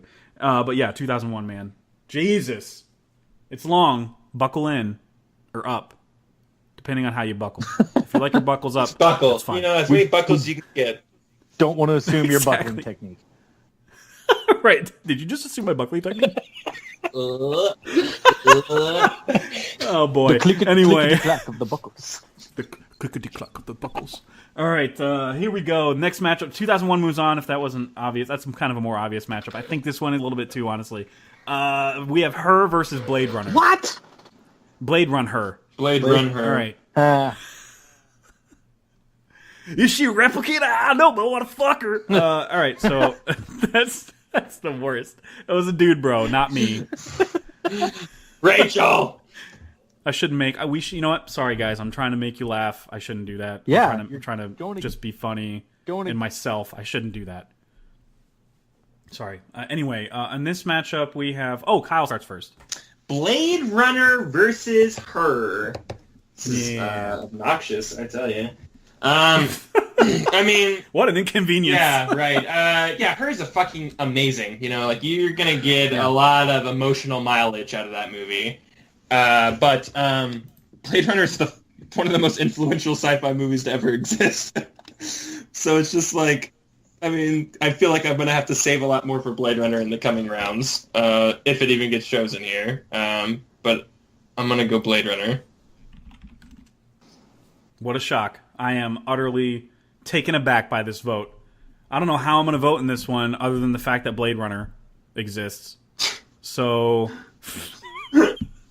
I mentioned that I would argue a movie's influence a lot, other than 2001. Blade Runner's influence is as unparalleled as 2001. I think it was the next step that sci-fi It was. took. This was the monolith appeared to Ridley Scott Right, exactly. and said, "Make this fucking 2001 movie." was the Exactly. first. 2001 was the first step, you know, and then Blade Runner was the second step. And yeah, that first Right. one sucked, and I get it. And it really wasn't good till 1995. Well, yeah, there was no good sci-fi between 1983 and fucking 1995. So let's chill out. Right, exactly. Yeah, obviously we're talking about the final cut here. We're not talking about. Well, I wish I could have looked in her eyes. The director's cut came out in '95, which was good, and then the final cut really brought everything together. Yeah, that's the only cut I've seen, which I think is 2007 because It it was like was 25 years later. 2007, yeah. They reshot a scene for that, I heard, which is crazy to me. yeah. It's the one where the snake lady, she's like running through glass and shit like that before she gets shot by Rachel. Rachel, Right, that's why I did. now I that see why you did earlier, that. Yeah, okay, now I see why I did it. Rachel. Where is she? But yeah, like there's a part where like it's an obvious, even in the director's cut, super obvious stunt double, like a man in a wig running through glass, and you're like, oh, that looked terrible. So Joanna Cassidy, the actress, was like, let's just do it again. I'm game, and she kind of looked the same, so they just shot it again, and you don't even notice a difference. Yeah. It just looks fucking seamless. It's great. Anyway. Blade Runner is so good, and I have to vote for that one. Especially like this, it's a weird phase that I go through with Blade Runner because the first time I watched it, I was like, "Oh, that's what I was missing," and then the second time I watched it, I was kind of like, "Can we move things along a little bit? I got shit to do." And then the third time I watched it, before I saw 2049, I was like, "This movie's goddamn amazing." What was I bitching about that second time? It's really captivating, man. Yeah, you have to be in the mood for it. I mean, like maybe you were just like. Not, I don't know, antsy or something. Like I get like that, and I'm like, fuck this, like we just get to something else. But yeah, it's God, it's a masterpiece, dude. Like that's a great fucking movie. It's super really fucking good. I would go as far to call 2049 that too. Honestly, I am having that debate in my head constantly, which one is the better movie. But I 100% would say all the same things I just said about Blade Runner. It's a masterpiece. It's near perfect. It's, influential. I might honestly have walked out of Blade Runner 2049 going, I think I enjoyed that more than the first time. Me too. I think so too. If seriously, maybe obviously Blade Runner influenced that too, but it's just the way the film is made, how beautiful it is. Oh my god. The settings are like just immediately iconic. Like you're just gonna like talk about them for years after the fact. Like remember then they went over here and the colors there. It looks so beautiful. Yeah. The pacing was just better. I was just more tuned in to Ryan Gosling's character and following him around. Yeah. Because Harrison Ford's in it equally. I'm trying to throw JD off. Yeah, totally. You see Harrison Ford like in the very first two scenes of the movie, and like he just never leaves. I tuned you guys out for the last 2 minutes. I have not been listening or paying attention. Okay, good. At all, good. But we're not spoiling nothing, so. Good. Anyway, good. Not to detract from Her's quality, which also is outstanding. I love the shit out of that movie so much. So dude. good. So hard. Anyway, JD, where would you have voted on this one? Blade Runner, or that's a line in the movie, not racist, or Her? Blade Runner, yeah. It would have been. What? It would have been. No, don't do it twice. Why not? We're equal opportunity offenders here. Come on. That's a good point. Come on. Come on. Come on. Yeah, it would have been Blade Runner for me for sure, just because it's fucking epic, and can't wait to see the movie in like 14 hours. So it's going to be amazing. You can't hate it. That's it. There should be a movie called 14 Hours about our miserable experience leading up to a movie that we've been waiting to see. That'd be the most boring movie ever. Just want to see the movie, and then like the only thing that you see at the end is after the credits, where like you're sorely disappointed in the movie. Yeah, like all this fucking excitement. What the fuck? It was Roll just credits. fucking okay. Yeah, exactly. Yeah, that's like the last scene is like the credits are rolling, and you're just sitting there and you just go roll credits. It's like Curb Your Enthusiasm type shit. Oh man! Oh my god! So glad I'm rewatching all those right now, man. I need that humor in my life. So what? Curb? Yeah, I'm going back through everything before I start the new season. Pretty good. Pretty good. That's all right. Oh god, I fucking love that show so much. I know, me too, man. It's ridiculous. I had to call in sick to work for 2 days because of constipation. That's the most ridiculous. Oh my god, she's got like a cane and shit. Yeah. That's the girl from Portlandia. Yeah, oh my god. Oh yeah. She has a cane for her. And she's like literally the worst, and she was just foisted onto him. I think that's the term they used. Did you just foist her onto me? Oh my god, the premiere is great. Everybody needs to go watch that show. It you have to be, I think, around our age, or at least to have seen enough to become cynical to fully appreciate the show. Totally. But yeah, I binged it over the course of like a month or something. All 8 seasons, and 8 episodes took me that long. Yeah, it's just fucking awesome. Every episode is just so good, and it only gets better and better as it goes on. Yep. He's just a much needed presence in comedy right now. Anyway, we're in the semifinals now. So we have The Matrix versus Murph in Interstellar. These movies make no sense against each other, but we'll run with it. So, JD, where are you going to vote on this one? Son of a bitch. Can I pull the... Don't let it leave. Can I pull the Kyle and say, can you repeat them again so that maybe okay. one will stick out? We have out? Interstellar, the very famous movie from Christopher Nolan starring Matthew McConaughey. And also that guy with the beard from Hunger Games. Oh, yeah, that guy. I remember him. Let's not bring him up. Versus The Matrix starring Joe Pantoliano. Man, that was a starring Joe Pantoliano. Yeah, steak. Steak. I like steak. When you put that steak in my mouth. I like how Bill Burr and Joe Pantoliano are very similar. Oh my god! Put the stick give me that red pepper. But he does go. He does go a little Bill Burr when he's like straddling Neo when he's still plugged in, or straddling dead. Trinity. Yeah, because he's dead. He's dead. How can he be the one if he's dead, Papa? What are you gonna fucking pumpkin? What? Oh man, I love the pumpkin bit of Bill Burr. Anyway, man, I don't know what I'm gonna do here. I gotta go with my rankings. I gotta go with The Matrix, man. It's just too fucking good. Come on. And it's equal parts action and sci-fi, and Interstellar is a little by comparison, little on the slower side. So yeah, I think The Matrix has something for your average moviegoer, whereas Interstellar, I think you got to be watching movies on an intellectual level to be able to appreciate it. And if you're not there, a lot of that's just going to I totally fly agree. right past you. And The Matrix has surface level value, even though a lot of the, like, I have a coworker, I don't know if I've mentioned it, that doesn't like it because he's like, human beings wouldn't be the most efficient power source for robots. Man, that's ridiculous. And he writes off the whole fucking movie for that. Yeah. And I'm like, I mean, does he write off Blade Runner too, just because they don't explain how replicants exist? They just don't. They just do. I seriously thought they were robots I thought they were robots. Yeah.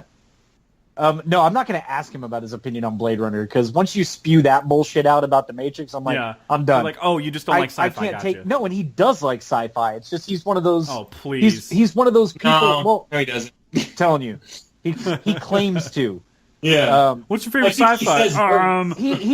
He finds really nitpicky reasons not to like movies just so he can go against the grain. But like, he'll sit here and talk to me about Mass Effect and quote like dialogue from cutscenes and shit, and talk about how it's the greatest video game thing ever. And yeah, I'm not disagreeing with that. It's a great franchise. Right. I mean, yeah, he's right. He's absolutely right. But I'm like, so wait a minute. You can get yourself immersed in that shit. Yeah. And not like dull it down and just turn off your brain that's working way too hard and focusing on something minuscule. It's not even important. Like, it's not even important at all. But anyway, I digress. Yeah, what a stupid detail you fucking on. Dumb. I mean, I'm pretty sure they used humans as fuel for something in Mass Effect also. Yeah. So what are you talking about, guy? Yeah. Oh well. He's never going to listen to this. Just bring that up next time. You're like, they used I think they did, right? Yeah, they were using humans to make a Reaper, a human Reaper. They were like built. Yeah, that's stupid. Oh, fuck off with this guy. Yeah. See, I've just avoided talking about movies in general, like in general now with him. So I'm done. I'm out. I'm done. Done. Oh, so your vote's for The Matrix. Oh yeah, sorry. totally. Kyle. Kyle, where are you going to vote? Matrix? Interstellar, obviously. No, it's Matrix. It's really easy for me. It's super easy for me. I love. Yeah, this is actually kind of. I hate how easy this is for me. Yeah. I know. It's just that easy. It's just The Matrix, man. I do want this to be much tougher, I like want our next I want it to be semifinal match, too. but like, It's just not. It's yeah, exactly. So The seamless, hell, this may be like an easier. I don't know. This may be an easier debate in the finals too. I don't know. We'll see. That's the danger of number one seeds is that sometimes you're so fucking good, you're like, how do I vote against this? Yeah. Like it's just impossible. It's hard, man. But yeah, The Matrix is just fucking iconic, man. People are still talking about that lobby scene, which still holds up. Oh yeah, Still Big holds time. up. 100%.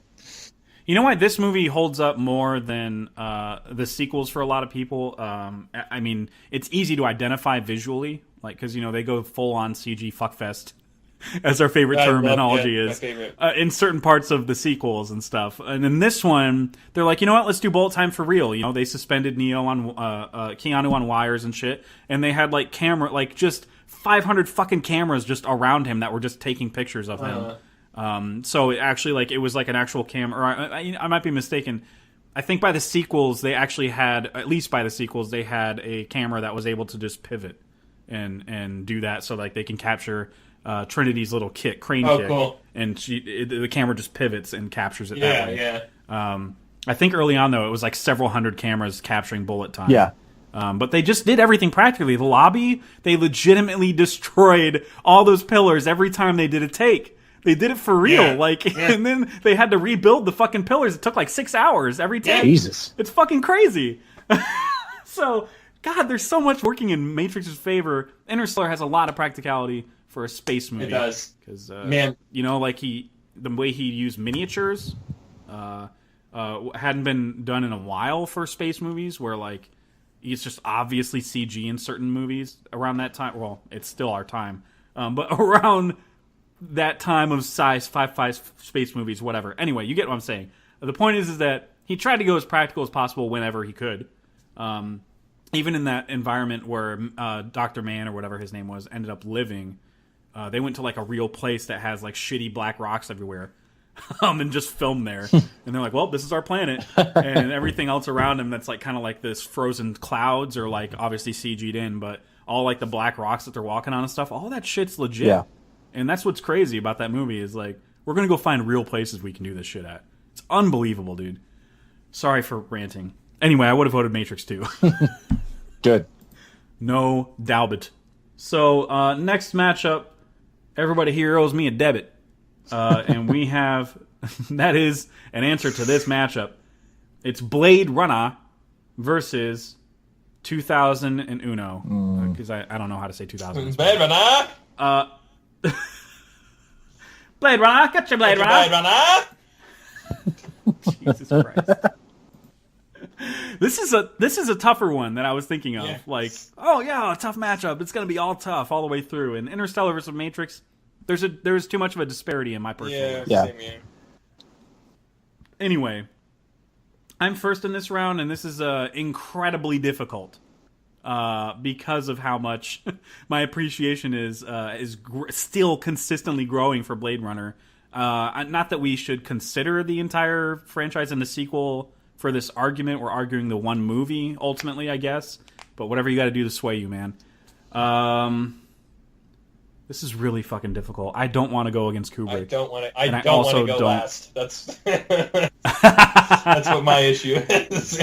Oh, yeah, that's true. I also don't want to go against Blade Runner at all because of how influential it was. But these were both They're both the most super influential sci-fi Come on. movies up until The Matrix came out, of course. I don't think there's been one as influential as since The Matrix. Maybe. Like, everything's just kind Yeah, of smaller because scale. Interstellar is just a master of what everything's been done. But you know what I mean? There's not a lot Yeah. new going on there. It's just like, Right. yeah, you're right. I don't think there has Maybe to be... 2049, I guess, could make people go, oh, we can make shit look that real and colorful and have our sci-fi be that smart again. I Like, 100% agree with that. That it's yeah. probably But that'll take time to know. yeah. We won't you know for another 10 years. Yeah. So we'll meet Right. back here in 10 years. Blade Runner's 2049 doesn't age well. It's a piece of shit. Jared I assume I'll be talking like that at Jared 40. Leto was so dumb. What a bad choice. make anymore. I'm Jared Leto. Here's how I I'm gonna talk like Oh my god. It's good, dude. No. It's really good. No, he's actually very, very Fucking- tolerable and very he good. kills it in this movie. So. Yeah, he does. He really does. I'm gonna have to go. I don't like doing this at all. At any vote in this matchup. I'm gonna have to go with 2001. Of course you would. I don't want to though. Like a Blade No! Runner is. That's you told JD. That's a good point. I did say that earlier. Good callback, bro. I'm gonna go with 2001 though. I don't know. I guess just because it came first. Fuck. It influenced everything else after it, and it came in the 60s. It only got nominated only won one Oscar and got nominated for like 2 others, and that's fucking bullshit, and it deserves to be in the finals. That's my argument. Blade Runner was kind of shit on too, but that's because the theatrical version wasn't everybody's cup of tea. Should be nobody. It shouldn't be anybody's. If you see the final cut and then go back to theatrical and go, theatrical's better, you're a fucking idiot. Sorry, I don't know how else to spell out for you. I might get checked up. I need things spelled out for me, and also I need it to just be shittier.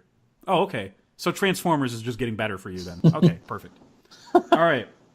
2001 is my vote. I mean, I feel like that's a little obvious. I feel like I should dive into it more.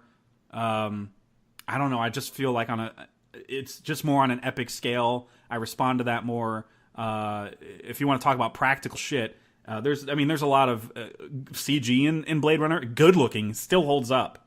2001 doesn't have a whole lot of that. Outside of the space shit, don't get me wrong. But in terms of like the subterfuge, or whatever you want to call it, the thing that's like spinning around as one dude's sitting down eating and another guy's just walking around. Fucking practical as shit. And then imitated in Inception for the hallway fight. Yeah. Oh yeah.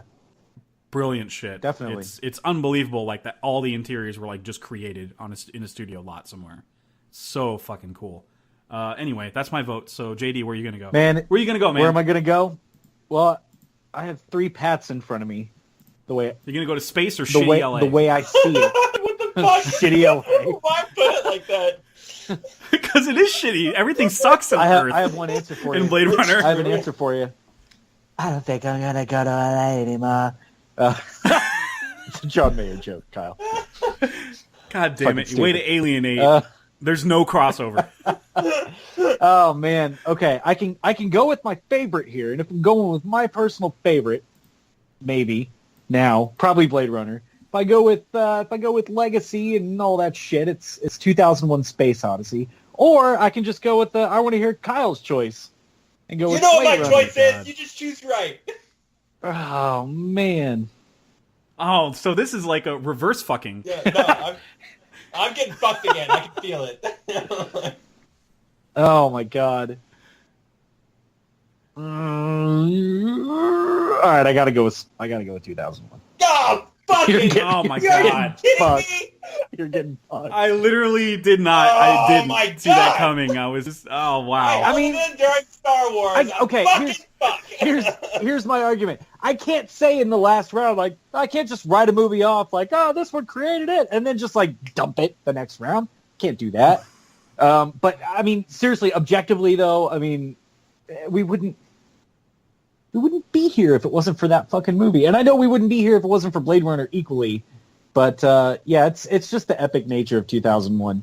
I'm gonna watch Blade Runner more before I die, before it's all said and done. Probably have watched Blade Runner more. I think I've only. Hell, I'm gonna rewatch Children of Men more, or Predestination, or Minority Report. For sure. Yeah. 2001's a lot, man, and I think Blade Runner is too. Honestly, they're both a lot to take in terms of subject matter, for sure. and not just length. But like Blade Runner Final Cut's not that long anyway. It's literally 2 hours. Yeah. But it's a lot to take in. That Stargate sequence, it just doesn't end, and you kind of start having a panic attack when it doesn't. Yeah. It's a lot to take in, man. Yeah, I get it. I mean, I get it. I think my favorite moment between the two movies, and this might be y'all's favorite movie too, or favorite moment of the movie, is the monologue at the end from Roy Batty.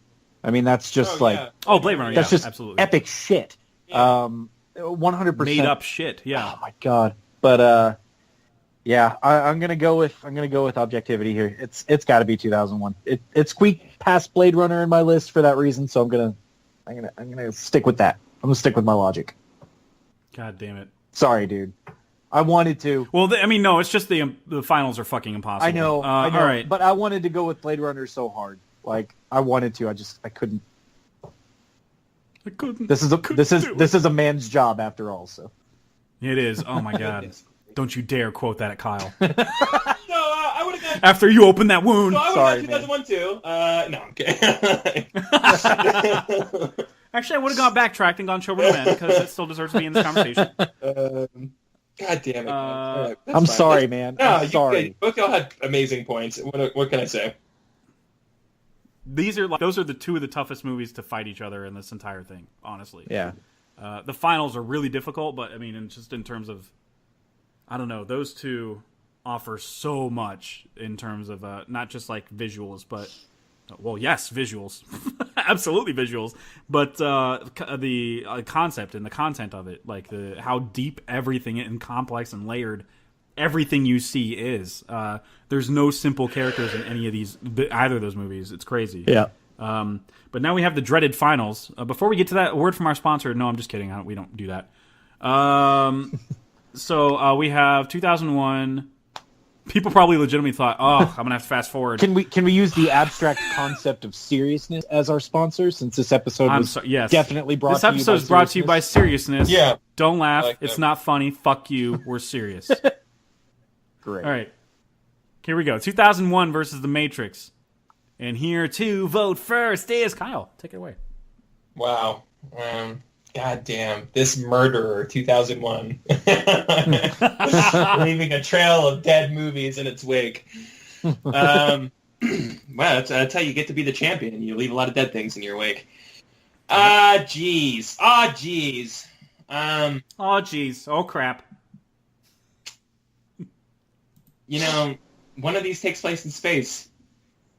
The other takes place in a simulation in a dilapidated These are world. facts. They're two completely different types of sci-fi. They are. That's the best part. Not even about this, just right? in setting, but just like in every single, they'll both leave you thinking. They're both like smart and cerebral and really good. Even though I know that like the revisionist history on Matrix is that it's like, oh, it's lowbrow and it's not that. So I'm like, you guys are fucked. Come on, guys. Like, when did this start happening? Around the time they started turning on Fight Club, I think. Yeah. I don't know about the film Fight Club. Oh, come on. What's that even about? This fucking masculinity. That's what the commentary is. Literally what it's about. Anyways, talk about a movie that actually I grew appreciation for as I right. I actually hated it when I first saw it. I was like, this is stupid. Oh wow. I couldn't stop watching because my brother wouldn't stop watching it. So well, that's what I was. It was very hipster-like whenever I was in high school. Like, everybody liked that movie, so of course I was like, you guys, come on. Sounds like Napoleon Dynamite for me in high school. That was for me also, yeah. Yeah. Everyone was, like, annoying me with that. Just like, you don't like that movie? I'm like, I didn't say I didn't like Star Wars. Stop acting like I said that. I said I didn't like your shitty, stupid indie comedy. Like... Don't say it like that, like with the same type of dictation you would for an actual masterpiece. Like, don't do that. That's so true. Oh my god. You didn't like sorry. Napoleon Dynamite? Okay, sorry. Like reliving high school again. You just didn't get it. Yeah, you just didn't get it. It's just too much for you. But too stupid? Too much stupid? I agree. Yeah. Do the chickens have large talons? I don't know what that means. Oh my god. But you It's a quote. But you keep this Quote from the movie. I'm aware. I'm aware because everybody quoted it before I saw it. Anyway. Sorry, Kyle, to interrupt your train of thought. Where are you going to go on 2001? Oh, I was hoping we forgot and we're just going to move on to you. Napoleon Dynamite wins. Napoleon Dynamite wins this round. I mean, god damn it. I think that, like, 2001, you think about the movie. You know what I mean? Like, you're thinking about the movie. It's bringing questions a lot about, like, the movie itself. And sure, like, maybe, like, aliens, stuff like that. People, to this day, think we're stuck in a simulation. To this day. Yes, yeah. It's something that we think to this day. Neurologists, people with PhDs, a lot of them think that we're in a simulation. Like, it's a hard theory that a lot of people tinfoil hat up for, And I don't know if that's because of The Matrix, but it's happened since The Matrix. It just mirrors all that stuff, And I think The Matrix is as relevant now as it was when it came out.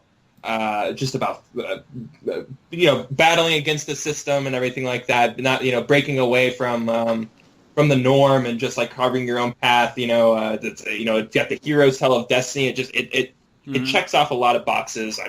Oh yeah, I think I have to go Matrix just because of the amount of boxes it checks off, and just like its continued cultural relevance. Even though you could argue that 2001 is still culturally relevant, and it obviously is way older, so it's kind of stuck around and stand the test of time. But they're fucking trying to reboot the Matrix, man. I mean, it's so. Oh no, he cleared it up on Twitter. He's just trying to write more stories from the Matrix. Well, whatever. Like he's they're not trying even... to make more. It's like that. People want more. No one's making more 2001s right now.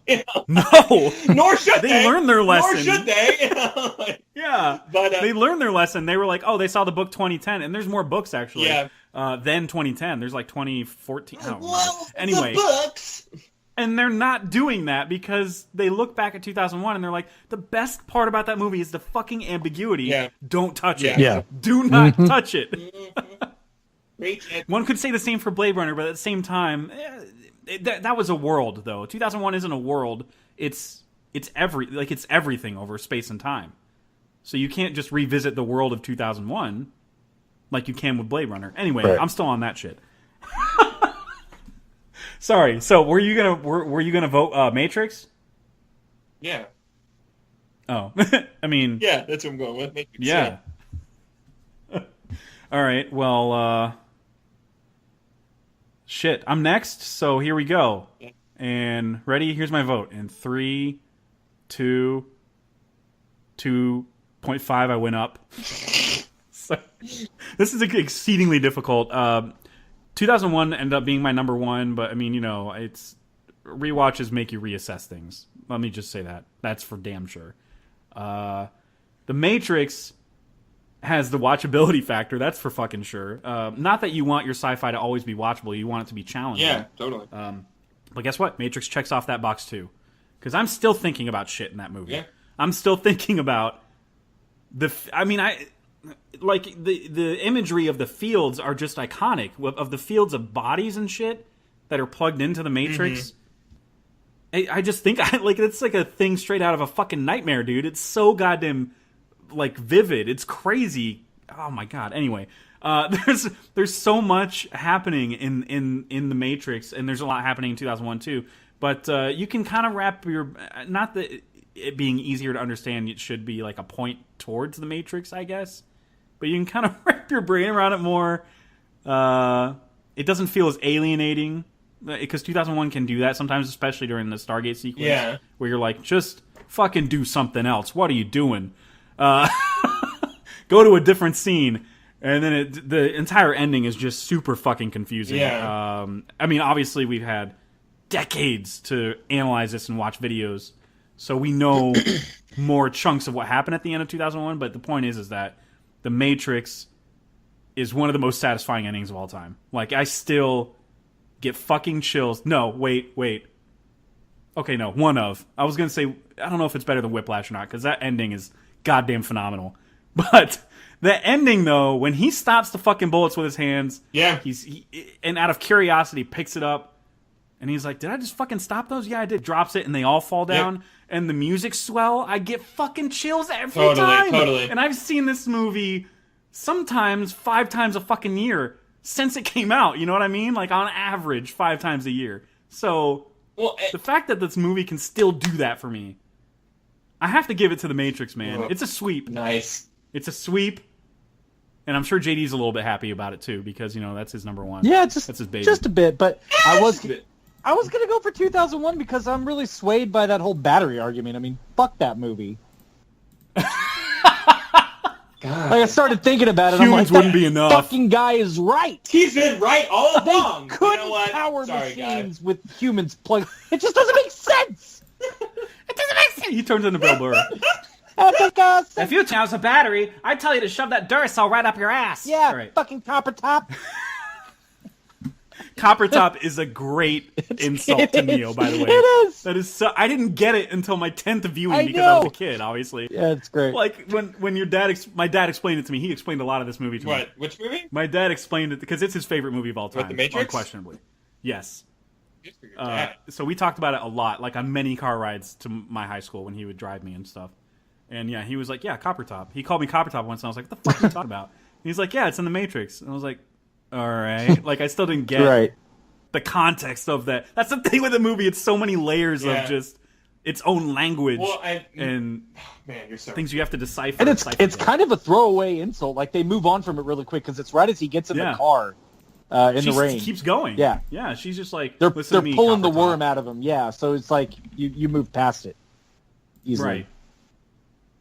Jesus There was Christ, another really good like throwaway line that like you don't ever really catch until like a second or third viewing of The Matrix, especially if you're not like paying attention to like the intricacies of like the dialogue between the Oracle and Neo when they first meet. Mm-hmm. And like, you know, they come to the realization that he's not the one, and she goes, you know, yeah, you know, perhaps in another life. And then it goes to show he dies in that hallway, you know, just 30, 45 minutes later, and is rises back up, you know, and as the one, if you will. So he did die. He did have to do it in another life, you know, and it's just like, you know, I never caught that the first time, you know. You just think it's just bad news, you know, you're just like, oh. Yeah.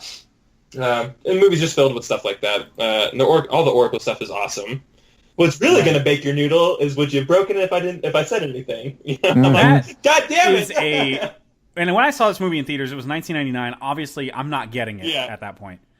But when I finally got that question, made my mind explode. Yeah, same like here. that's one of those type of lines. Oh God, tied loop. I don't know. It's one of those type of lines where, like in Blade Runner, Deckard says, "How can it not know what it is?" Yeah. And I'm like, my fucking head just goes everywhere. Yeah. I can't handle lines like that. Yeah. Because I can't stop thinking about the implications of Totally. it. It's so fucking good. Oh man. Man, I think the sequel's really. I mean, I know damn it. they couldn't do anything about it because the actress who played the Oracle passed away between filming, but. Yeah, I like the second and third one. that original one so much better than the newer one. Oh yeah. And they wrote it off of like course. upgrade, whatever, different looking face, whatever. But Different They shell. could have gotten a cooler actress, though. Yeah. the way that she had that very motherly tone, constantly chain smoking the cigarettes, just the way that she spoke was perfect for that. Nurturing, Felt very reassuring. Nurturing, Nothing felt reassuring in Revolutions. fucking like you just know there's some layered shit going on underneath. right. Totally. That's just a facade. Like she's dropping some real shit underneath that motherly look. But Right. And of course she knows, like, I don't know why people... the biggest complaint that I heard recently about the sequels is that it felt like a cop-out. Like the whole Oracle and Architect thing being in cahoots with... not cahoots, but always constantly battling each other over, like, the soul of humanity and the Matrix itself. Right. Felt like a cop-out. And I'm like, how could it be anything but that? Right. When you think of how is it possible that the Oracle can know all of these things? Yeah. Right. It's not just mysticism. That doesn't exist in sci-fi. So, obviously, she's a program. Right. And she knows everything because she helped build the fucking software that all the humans are plugged into. Yeah. Exactly. So, I mean, yeah. So she can see their code. She can see the way that they react before they react. Ergo. And their actions before they perform them. Vis-a-vis. So, I mean, ergo vis-a-vis concordantly. I thought like the Matrix the third one, like, you know, like I remember walking out of the theater and going, God, they really fucked that one up. But seriously, at a theater. But that's a movie that, as like you, because I'm still young, I just wanted the Matrix. I wanted them to be in the Matrix doing Matrix stuff.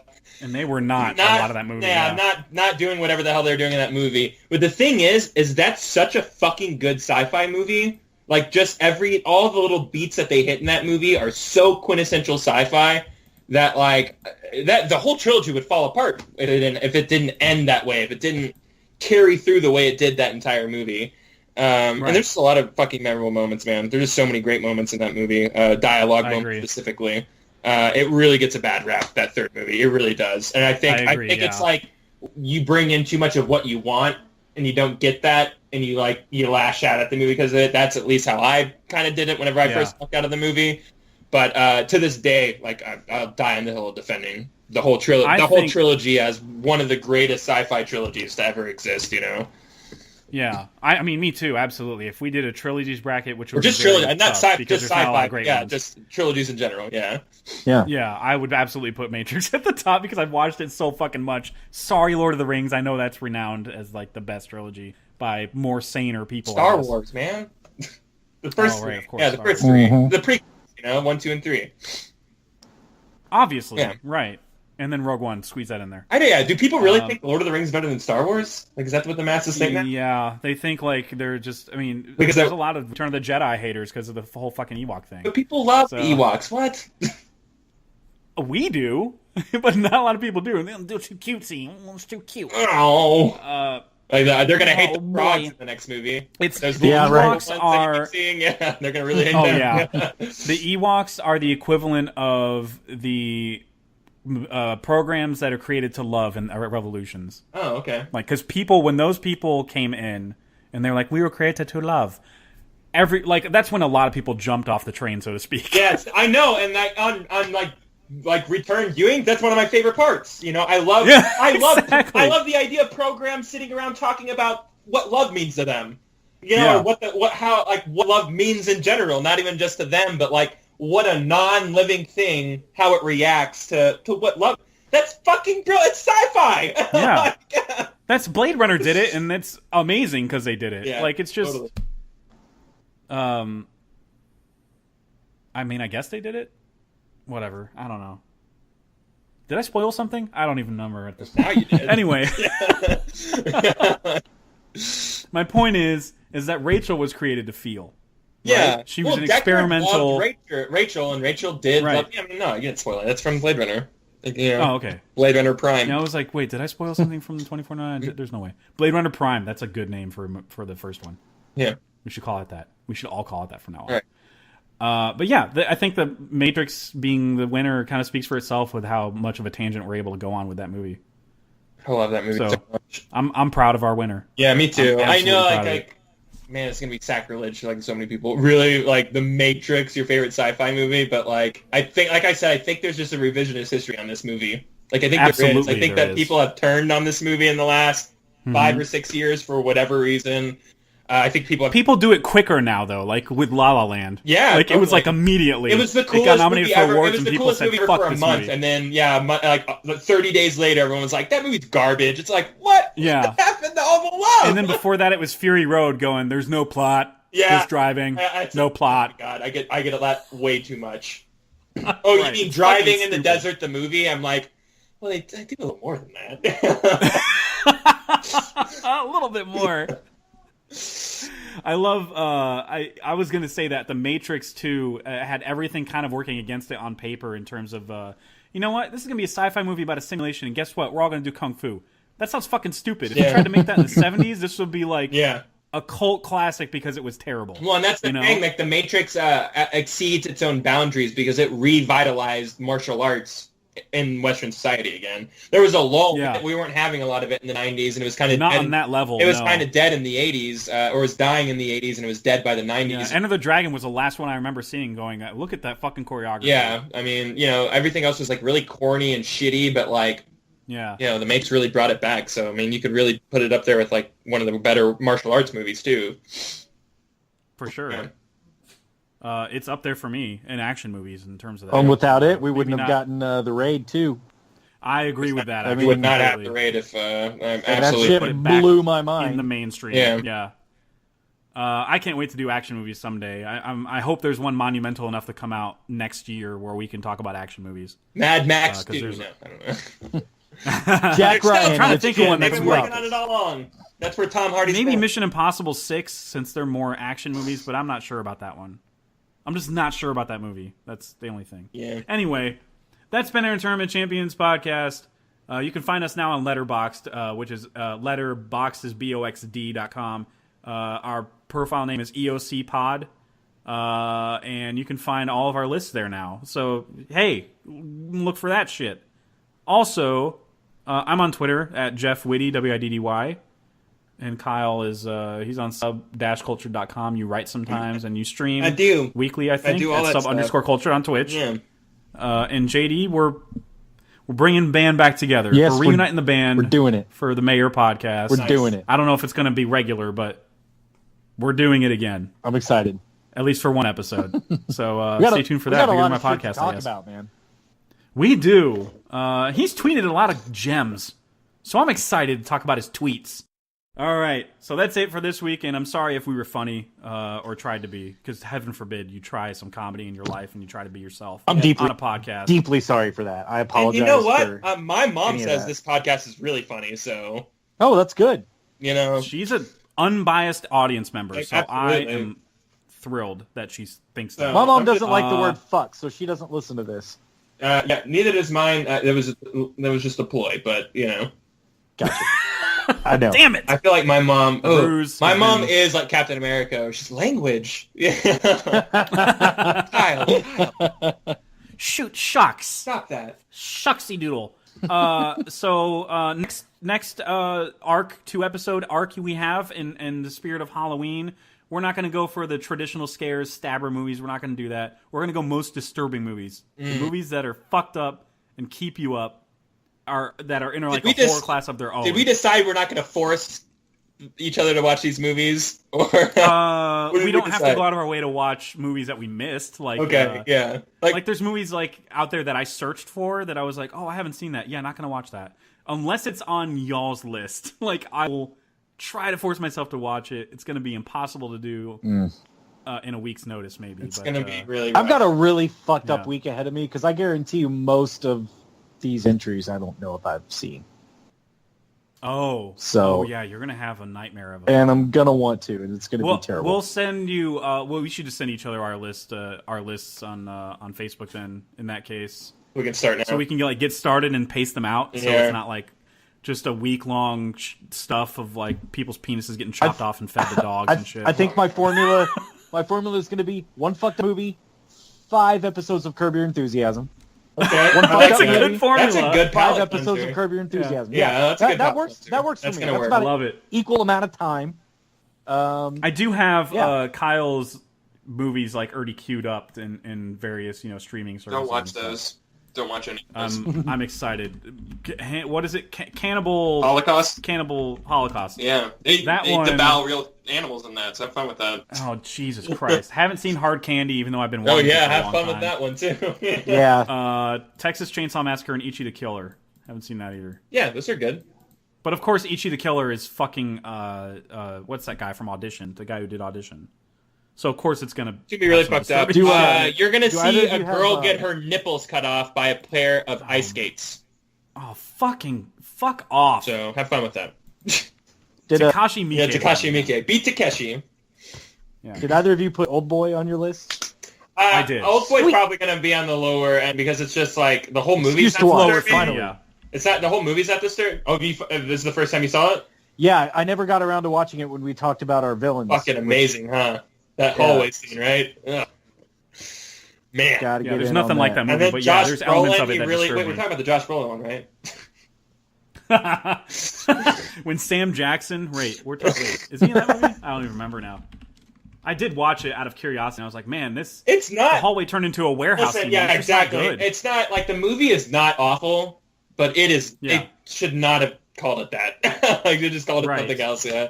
Been the same movie, shit. but called I it something gotta- else. I gotta pick up my food. We let time pass. Yeah. All right, so stick around for our next episode, Halloween based and all shit. Yeah. So see you guys later. High pitched ending.